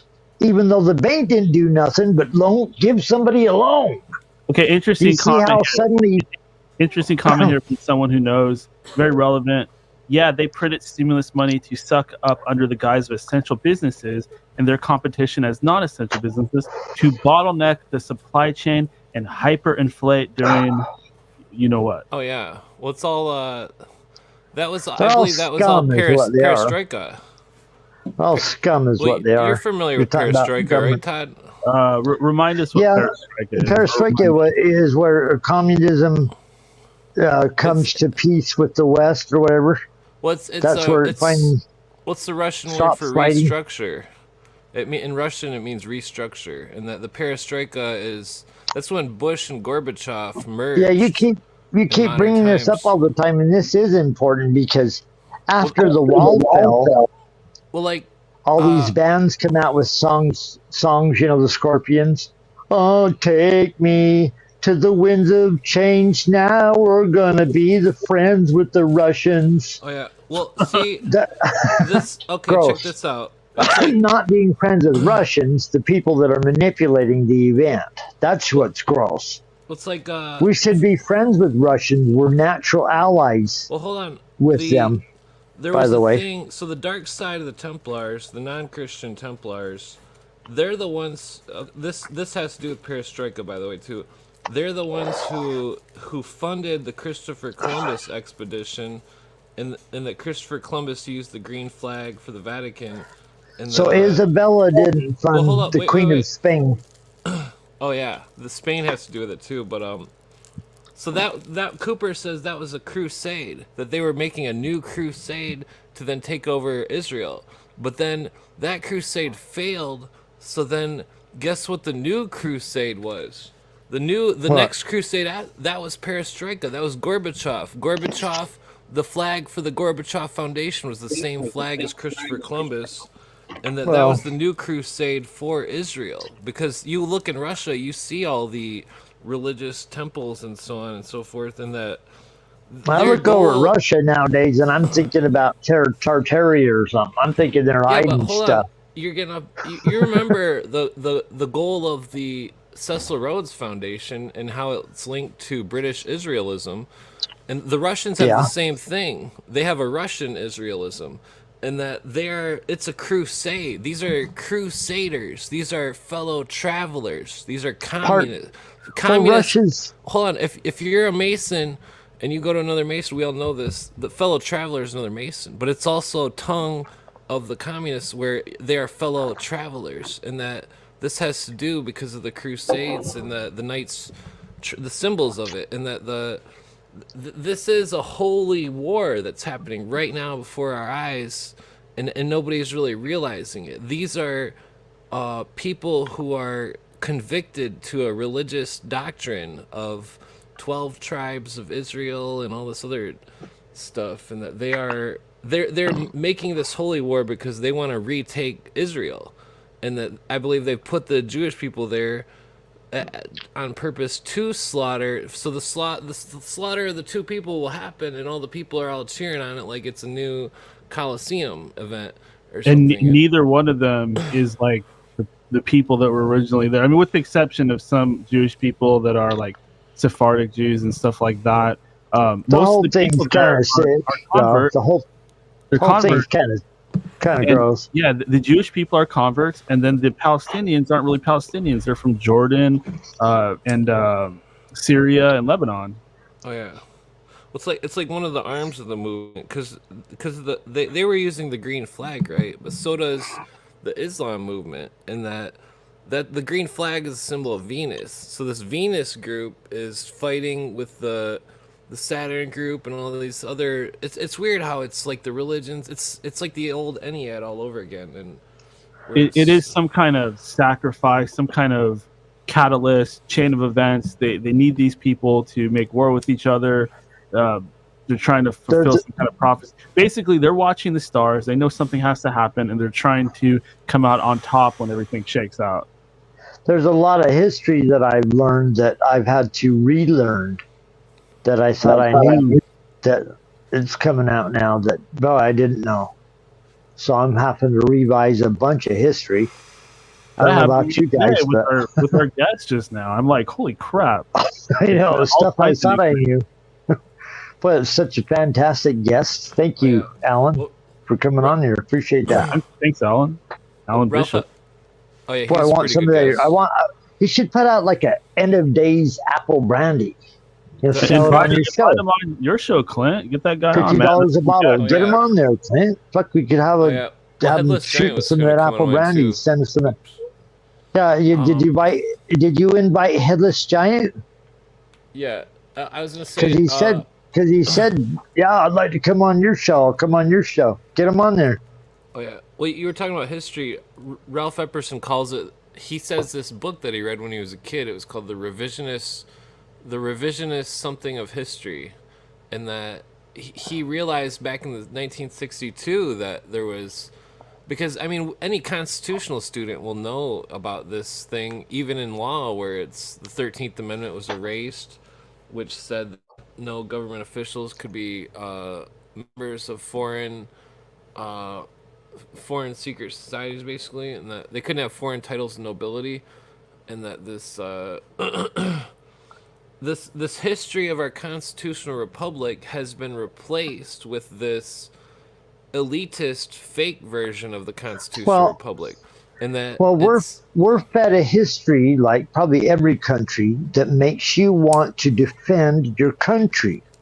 We're the good ones. We're the right ones. Our system's great. Oh, yeah. Well, that's every why I other preach. country has this. Let's pause here, guys. So sorry to cut you off. I know that's extremely rude. Not my intention. I just want to get to the next news story before we run out of time. It's already 3 hours and 19 minutes. This is from BusinessInsider.com. 10 Hollywood stars and moguls are calling for Joe Biden to drop out of the presidential race. Less than a month ago, some of Hollywood's A-list attended a fundraiser for President Joe Biden's re-election campaign, co-hosted by George Clooney, Julia Roberts, and Barbra Streisand, the Barb herself. They raised $28 million. But in an essay published by the New York Times on Wednesday, Clooney, aka Clowney, is now calling for the president to drop out of the race. Biden has claimed that calls for him to step aside following his disastrous debate in June are coming from the party's elite instead of everyday Americans. But he has long relied on Hollywood for support. The star-studded event last month was most lucrative. It was the most lucrative Democratic Party fundraiser to date.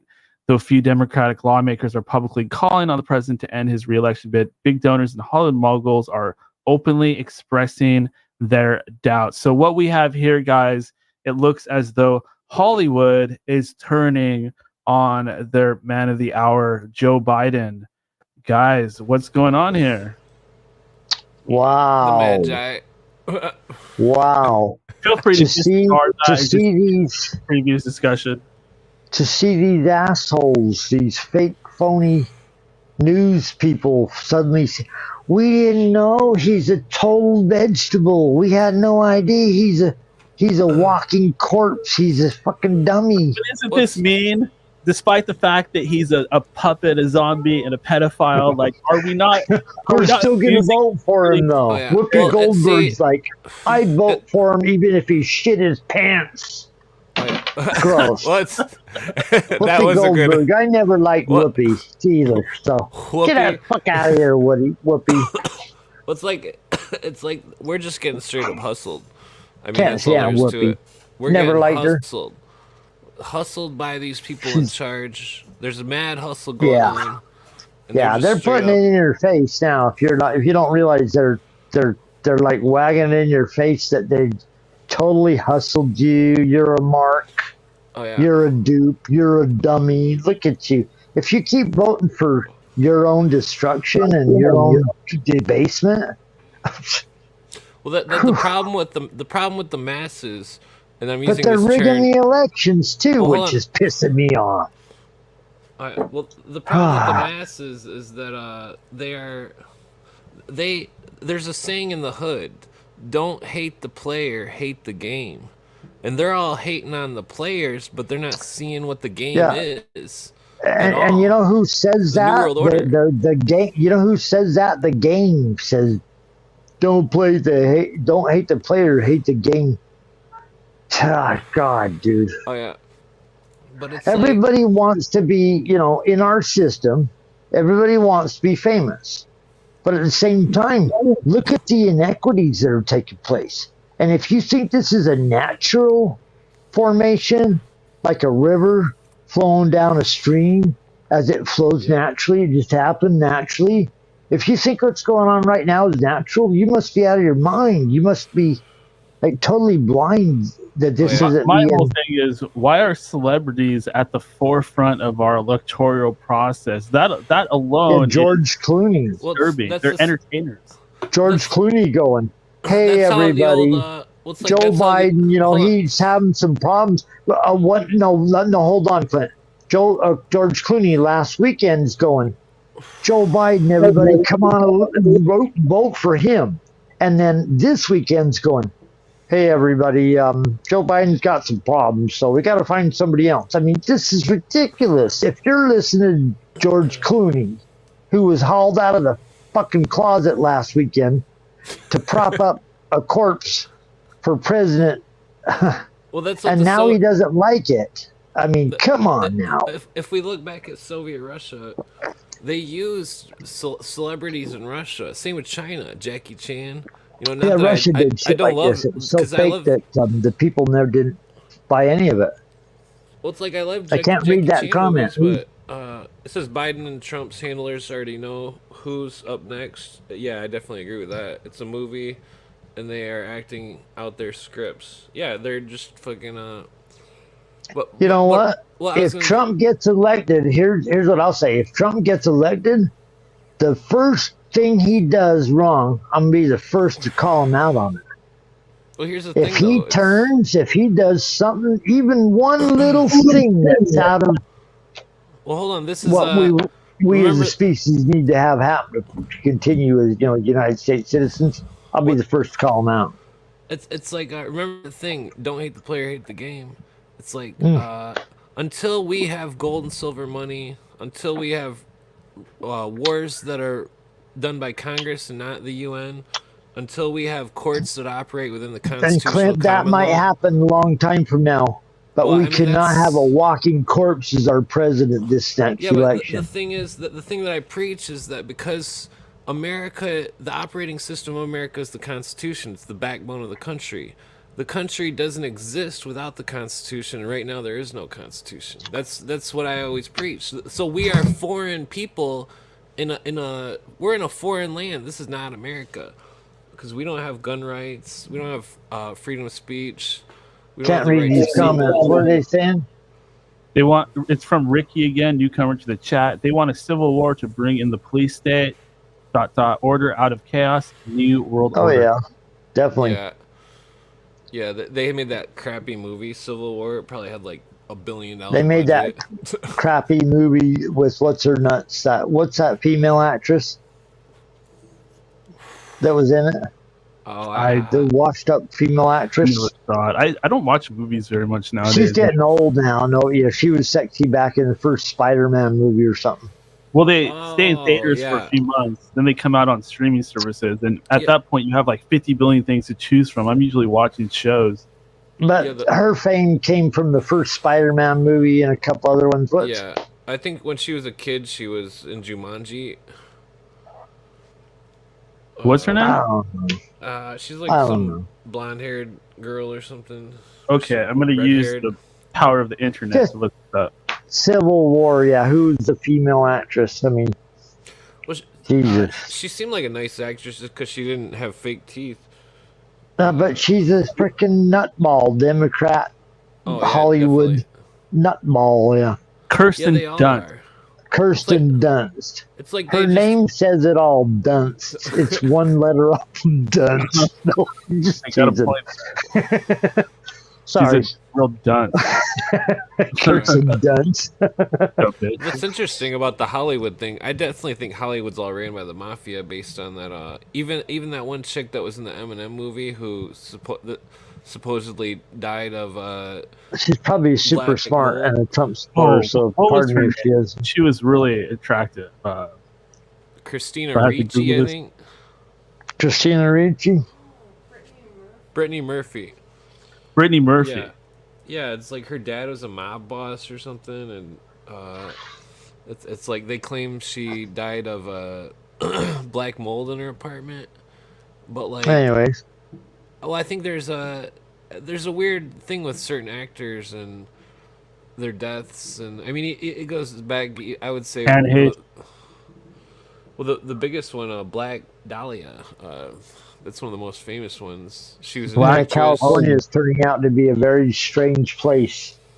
Yeah, stranger by the minute. Like a one you're talking about. Wasn't that William Ramsey? Dangerous, strange shit.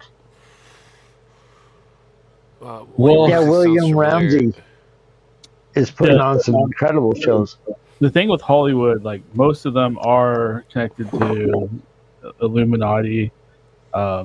the fact that they're influencing society. The thing I was finding interesting that I'm hearing lately is, you know how they have all those mansions up on the hill? I'm hearing that there's underground tunnels coming down from all those mansions. All along those hills. There's a museum in that area that is it's a dome. So there could be anything happening. Max all Spears throughout. said that Bel Air was actually a reference to Belial. Huh. I bet you that could be legit based on the Babylon wall and. And they all went out there. The people that were involved in whatever is going on bad in our country, the debasement of our country. The mob moved out there. The bad element goes, and you know the bad element. You're going the bad element. The bad element is the Summer of Love.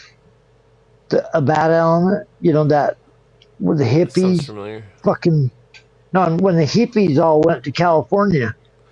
Are you talking about when the beatniks turned into the hippies? Yeah, in California. All the music, the beautiful music. Hate Ashbury. Was that a bad thing? Was that a bad thing? Most people think that's the best Were we time in talking the world for music. like the hippie movement being a psyop?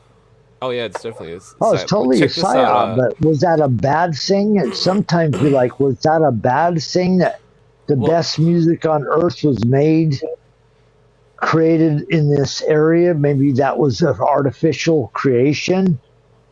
Tavistock creating the Beatles and the Rolling Stones, is that a bad thing? Well, hold on. Back to Cali though. I like to equate the hippie movement with the flower movement in the Conan the Barbarian movie. You know how they all did that pilgrimage to the Serpent King's kingdom. When the Serpent King, all his followers are flower worshippers. They're all like, it's all loved, even though they're being sacrificed. Well, kind of thing. Freeman claims that he thinks California is named after Kali. California. That's interesting. California is the place you got to be. Interesting. Was it Roots Beverly? Wasn't the Indian god Kali, the Kali worshippers. Yeah. Kali was the but real quick, right? Dark side. Answer what you said about the hippie movement is. I think we're looking at this too black and white. Like, let's look at the Matrix for example, right? The people that made the Matrix, those sisters or brothers, whatever, obviously they're tied to some like Illuminati or something like that. But the movie itself, is it bad? I don't think so. It woke a lot of people. There you go. I think these things all have a dual purpose. Purpose. Jordan Maxwell says that sometimes they're really horribly evil and very dangerous, and other times it's like funny and educational and it actually brings you some enjoyment. That's what Daniel's saying. They have two polar opposite sides. You know, like there's an evil side and there's a good side that you're like, wow, there's some actual benefit from this. Jordan Maxwell says that he believes that the movie was ripped off from his presentation Matrix of Power that he did in like 1988. What movie? The Matrix. The he Matrix. believes that it was a blatant ripoff of his presentation about the Illuminati and the world government conspiracy through the Masonic and other realms. Some people think that Bill Cooper predicted 9/11, and Alex Jones heard him, and he predicted it a few months later, and then Cooper got killed, and then Alex Jones took on the moniker of the guy that predicted it. Exactly. Yeah, we were talking about that the other day. Like, and look at pictures of Alex Jones back in 1996. He looks like a completely different dude.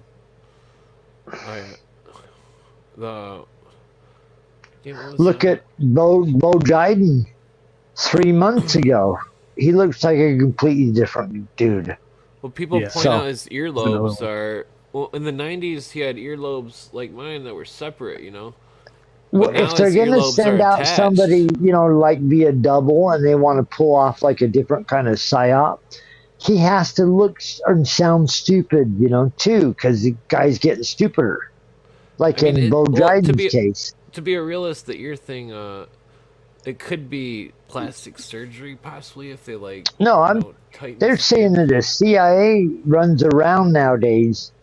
Their agents put on a rubber mask in society, and no one could even tell who they are because they have mask technology down. Well, when it was first invented, one of the people went to. So you could just be looking at a robot. My stepdad was telling me that Bo Dryden looked like a robot malfunctioning. He was watching the event. I didn't watch the event, so it seemed like he was reading a memorized script. And my mom said he sounds like he has an ear plug in his ear telling him what to say because he would go on longer than you would expect somebody that's on his last legs to be able to talk. So he would talk so long that you couldn't even tell what he was talking about by the time he was done because he has a certain way of presenting gibberish. Oh, yeah. That's what my mom told me her impression from that was. So I didn't even watch it. I just listened to people that did watch it. Yeah, What's this diagram we're looking at? This is a little family How tree. Bo Dryden got here? No, it's Alex Jones' connections to the CIA. His familial. Oh, his family, his familiar CIA connection. Oh yeah, he talks all the time about how many Alex Jones episodes I've listened to, Daniel? Way more than you, probably. Sorry to say it. Hey, Dave Sarah come on here the other episode. He was wearing a Ninja Shoes shirt. Oh. So that struck. Did he buy that from you? Yeah, that was back like a long time ago, like 15 years ago when I used to run a message board about mixed martial arts. Kind of had and he bought a shirt from you. Yeah, I sold shirts for a while. I had someone design them and sold shirts, and that's actually where I met Michael Deacon. He was a member of my forum. Wow, I want one of those shirts. Got any of those left? Of course not. You know how much those are worth, Daniel, if you become a celebrity? A fortune. I'm sure. I've been saying a while, if you just had a hoodie or a shirt, company that would make one with your logo on it, back I'd buy then, it in a heartbeat. I'm proud of. I'd buy End of Days radio hoodie or shirt in a heartbeat. So if you put one of those up, all you gotta do, Daniel. Listen to me for a second. Okay. It died because message boards, they died. Everybody moved over to social media. Yeah. And I'm telling you, there is a company that will make. Oh, guess what? My cousin owns a press that makes shirt logos. But check this out. Like, okay, so Michael Deacon came from Ninja Shoes. Dave Starr came from Ninja Shoes. They both kind of have a little bit of fame right now. Oh, yeah. They have some fame? A little bit. How much fame they got? Was he playing Not a nightclubs whole for lot, but- comedy or something? How much fame they got above your fame? Well, Dave Starr, he's open for Eddie Bravo and Sam Tripoli, and he's had a little feud with Little fame. He's had some feud with who? John Melendez from the Tonight Show and Howard Stern Show. Oh, I hate Howard Stern. You Goddamn. hate Howard Stern. Tell us why. Yeah, Clint. he's such trash. He has no. He is trash.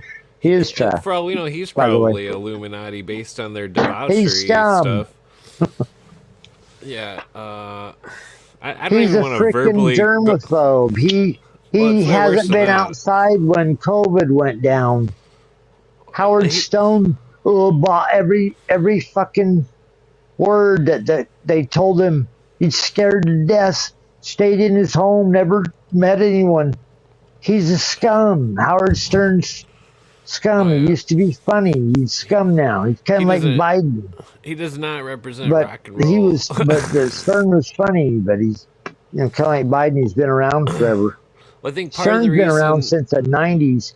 He was funny back then as a morning DJ and a shock jock Oh yeah. Well, I would bet money he's probably a 33rd degree Mason. Oh on the yeah. dark side, because I've listened to. They I've don't let listened to- nobody. I've listened to Stern for a really long time. And there's no way he's connected to that stuff. He's just too base. Like he's clueless about everything. I think He's a scum. Yeah, he's bottom of the barrel Zombie. scum. he just does whatever Hollywood is doing. Well, it's like Kramer. He was a 33rd degree Mason, played a fool on TV who was a debaucher, who slept with anything, and he was the first to lose the masturbation contest, and he was a 33rd degree Mason, and that I believe the dark side of Freemasonry, of the majority of the upper degrees of Freemasonry. Well, maybe not the majority, but a small few are, in the words of Henry Clausen, former Grand Master, the orgies of Bacchus, and that there is this, because it's like that I used to like Stern. When I call him scum, I don't do it lightly. Back I when he read was his on KLQ. books, private parts, and I bought his book and fucking followed him. Thought it was so funny. Until I realized he's a nutball controlled by whoever runs the world. I think I mentioned this already, but I was watching a documentary about Alexandria in Egypt, and they were like clearing some of the sand away. They found a black and white chessboard, like masonry. Like, how far does that thing go? Well, I think that's an old symbol of Heracles or Hercules or Horus, based on. It's 64 squares. It's a 8 by 8 mathematical some of the old concept to depictions begin of, with. Well, some of the old depictions of Hercules, it would show 64 8 instead of by 8 squares, is it was square. triangles. That's 4 parts. That's an equal number of parts. I forgot to tell you guys that you guys remember Michael, the message man, the Mason that came on here. Yeah. Supposedly, he's been like sending me little messages and stuff. He says ever since he came on here, his life has like gone to shit. Like, God damn it! I loved him. Why did you do that, Daniel? Why did you just sit and rail on the Masons? You never really railed on the Masons before he came on. After he came on, you started railing against the Masons. Did you just turn on the Masons real hard? Clint was like, "I'm not talking to this guy. He's a freemason. I don't trust him." Well, I would have talked to him. I was busy that week, I think. I like Michael, the message man. I thought that was a great interview. It was very interesting. He didn't say he knew. He didn't say he knew everything. He said, "I just joined him." And then you got hard on him. Big person, like he's an agent. Like he's the guy the Masons. Oh, you suspected he's the guy that the Masons were sending to get in on the other day's radio. Exactly. Oh no, they're too cheesy. They're too cheesy to do that. They're not even. That sounds like the CIA. That sounds like something Joe Bo Jiden would do or something. He said that he told his brother Masons, and they got really agitated and pissed that he was coming on. Yeah, he did say that. Well, no, he said they felt uncomfortable after they listened because they heard your review of how you felt about Masons. Because you got hard on Masons after that, Daniel. He said his life went to shit. Like people were cutting his brake lines and stuff like that. Oh no! Yeah, that's do him in. That's what they're. He didn't know anything. It's not like he's going to reveal any secrets. They just didn't want him to talk anymore. Yeah, the Masons do will wrap your tongue around your neck, cut your throat, and wrap your tongue around your neck or some shit. Well, you're talking about the Colombian necktie. Is that how it goes? No, they have all kinds of weird. If you reveal the secrets, will kill you this way or that. Well, the other day I got really annoyed about people belittling secret societies and belittling the whole world government conspiracy and stuff, and so I started yelling at everybody on the podcast on my channel. So I yelled like at a couple hundred people, but anyways. A couple hundred people? Oh my god. Maybe like 120 people I yelled at, but good thing they don't live right next to you like your next door neighbor. Yeah. Well, the thing is that people don't think the blood oaths are dead fucking serious, and it may not be dead serious in lower degrees, even though they are blood oaths specifically, but in the highest degrees, these Illuminists are under full blood oath. They sworn 33 times that they would kill themselves or be killed if they betray the word of the secrets of the mysteries. I believe religion. that applies to the Boy, lower ones too. if you want to look at some Well, of the the old first degree. states where Well, Todd was referring to the first degree, where the Mormons do it too.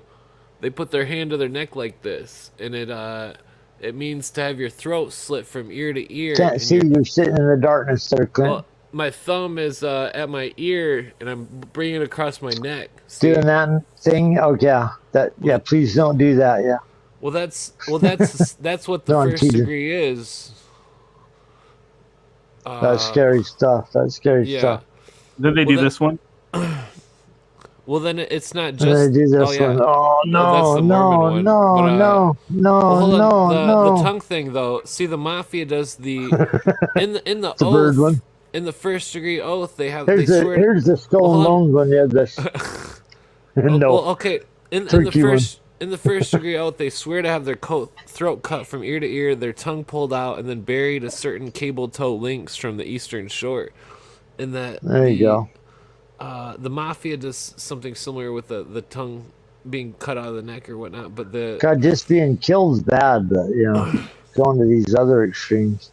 Well, the ritual of it's ritual magic. It's a ritual thing, yeah. That's how sick these guys are.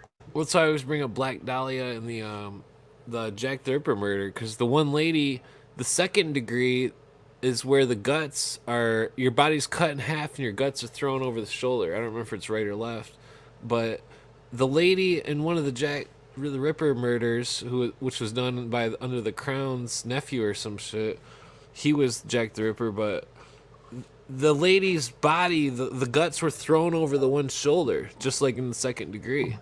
And then, that blows my mind that that Leonard Nimoy episode, he's like, yeah, this guy reported it. He found the medical records, and then he reported it. And then a week later in London in 1978, his whole place was burned, and he was found dead or something.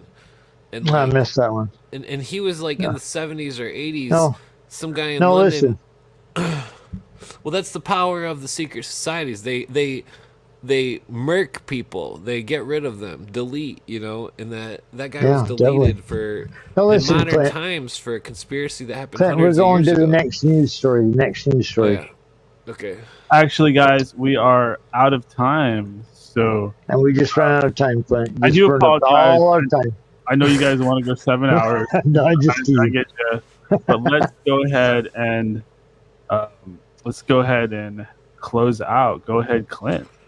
Oh yeah. Well, check out my YouTube, Third World Assassin. I do live streams usually at midnight Eastern Standard Time, I think it is, and then check out the Cooper uploads that I do as well.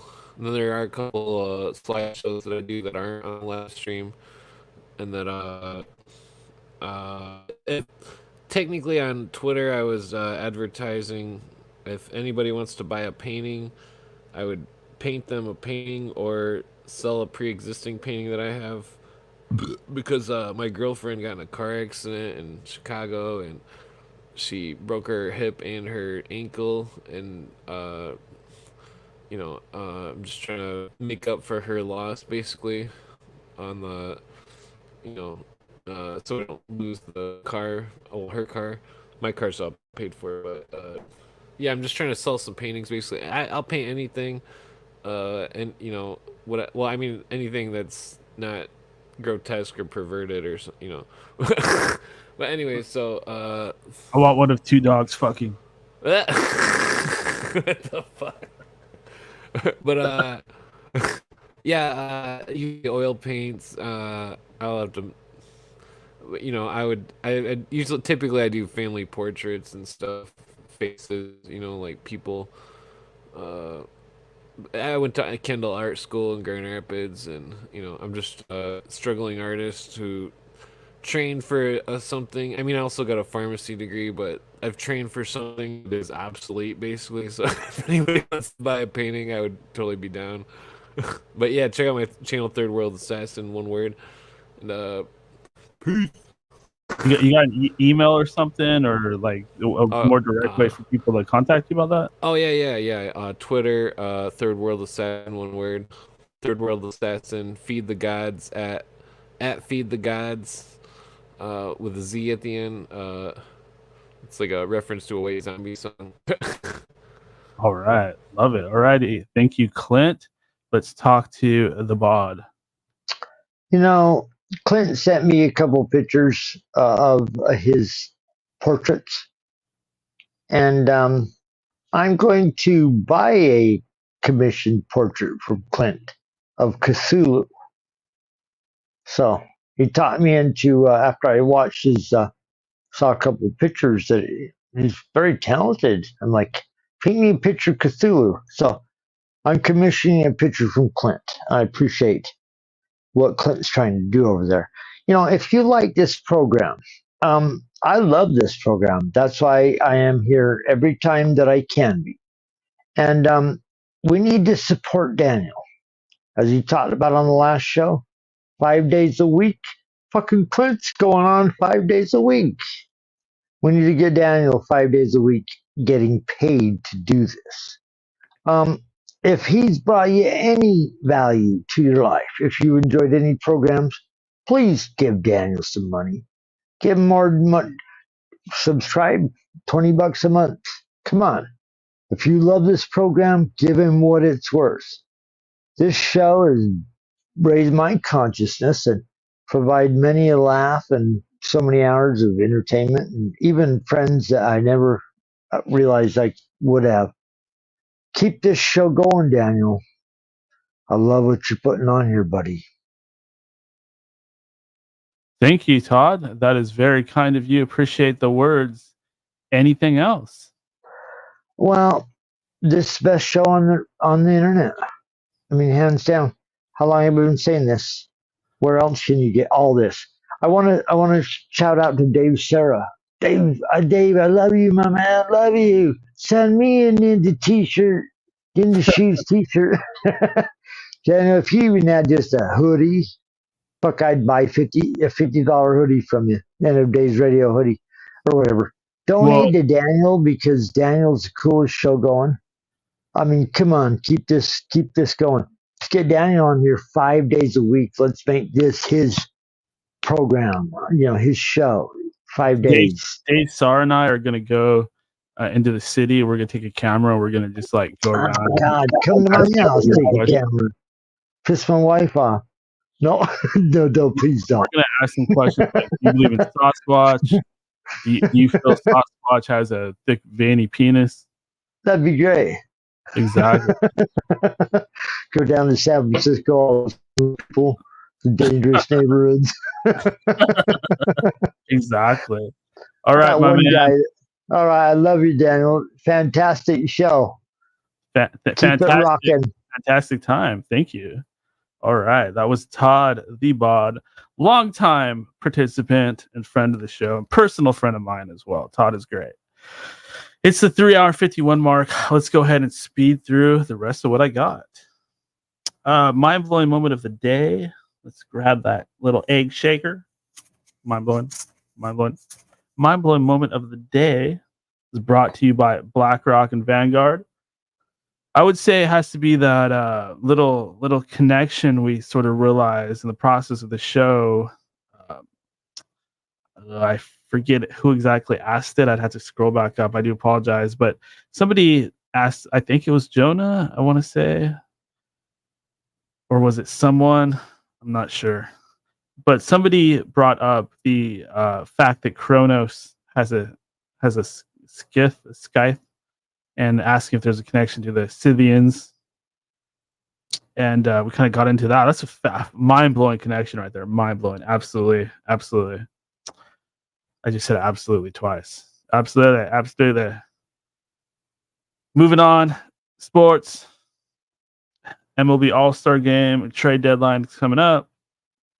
Hoping those teams that are looking good make some good trades. It seems like most trades go badly, but we'll see what happens. I'm excited for the All-Star Game. I'm excited for the Home Run Derby. Seattle doesn't have a whole lot of representation, but one pitcher, Logan Gilbert, will be participating, so excited to see him go out there. Also, Nate Diaz beat George Masvidal in a pretty close fight. Seemed really close, like it could have went either way. felt like one of those things where they kind of are agreeing not to beat the holy hell out of each other, and we're instead of having kind of a gentleman's contest there. Both guys, top level MMA strikers. Masvidal did beat Nate Diaz, and Nate Diaz kind of got revenge. But the real question is when is Nate Diaz and Conor McGregor going to have their third fight? When are they going to have a chance to really work out their differences? Hopefully that is going to happen soon. Symbolic Study says he wants to catch up with the Diaz fight. He missed it. Yeah, it was fun. Not really the best fight. Just kind of, if you're a fan of complex striking battles, then you probably like it. If you want to see a big knockout or there wouldn't be a submission, it's a boxing match. But if you want to see a big knockout, you're not going to get that. You're not going to see a slugfest, but enjoyable. Two guys at the top of their game. I don't watch a whole lot of fighting nowadays. I used to be obsessed with it, but sometimes I come across a fight on YouTube or something on cable television, and I'll check it out. Interested to see what happens with John Jones. Seems like he's been on the top of the heap forever. I'd really like to see him fight more. His last few performances, he hasn't really fought as well. We're all wondering how long he's gonna, kind of keep up his title as the best guy. I think a lot of people didn't like him at first, and then he really won over a lot of people, possibly me included. I really like the connection to Bruce Lee, since he does use Jeet Kune Do. A lot of people say no, he doesn't really use it, but if you watch him fight and you have read Tao of Jeet Kune Do, you will see that he does use Jeet Kune Do. So really interesting stuff there. I guess Serena Williams, moving on to the world of women's basketball and tennis. Serena Williams made a racist joke at Caitlin Clark, something about her, white girl getting all kinds of attention, something like that. Seems like there's a lot of racial controversy around Caitlin Clark. Oh, I think Serena Williams, she compared her to Larry Bird, but there's a lot of racial tension going on there, just over the top racial differences, right? Like, I just want Caitlyn to just go full on black and just put her hair in cornrows and dress from clothes from Banana Republic, and then nobody can say anything anymore, right? I better not talk this way. That's pretty much all I got. I appreciate everybody that showed up tonight. Appreciate all you guys. Fantastic show. You heard it from our guest. He basically he complimented all you guys that get involved with the show. I'd really like to see more of that. I'd really like to see more of you that listen to the show on a weekly basis stopping by, at least hanging out in the chat. If you're not going to full on join us on video, on panel, on the video podcast itself, if you want to call it a podcast anymore, it's more like a stream. If you guys like the show, then I invite you actually participate. It's usually going to be on a Friday evening, or afternoon, evening, or a Saturday morning. Usually it's going to be on Fridays. But I just love all the interaction lately. And our guests loved it as well. Everybody loves this. Everybody loves what we have going here. So be a part of it. Make the time. Join us here live. And if you just want to listen, that's fine too. I need every listener. But I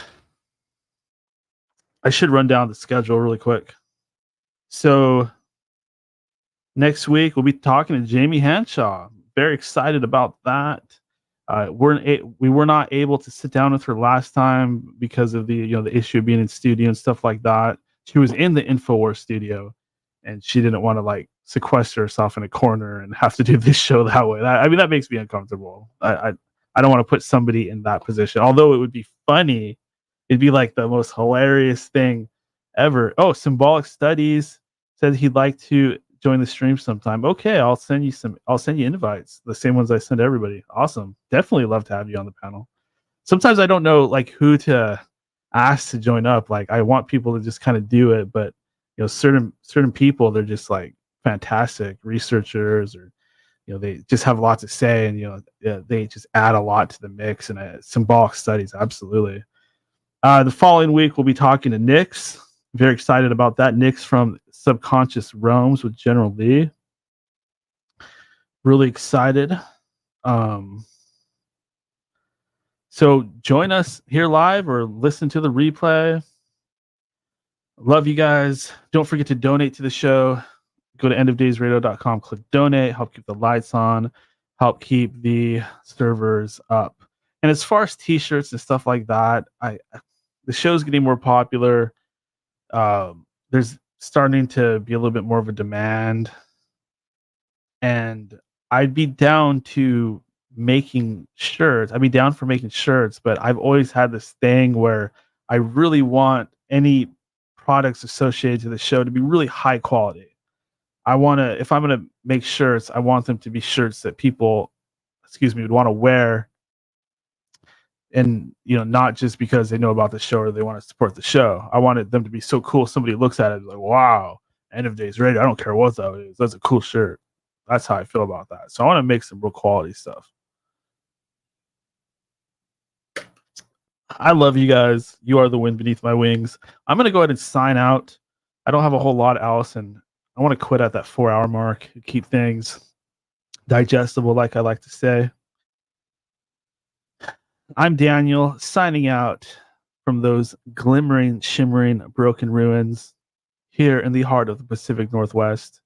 I'll see you next time. Until then, have a good night.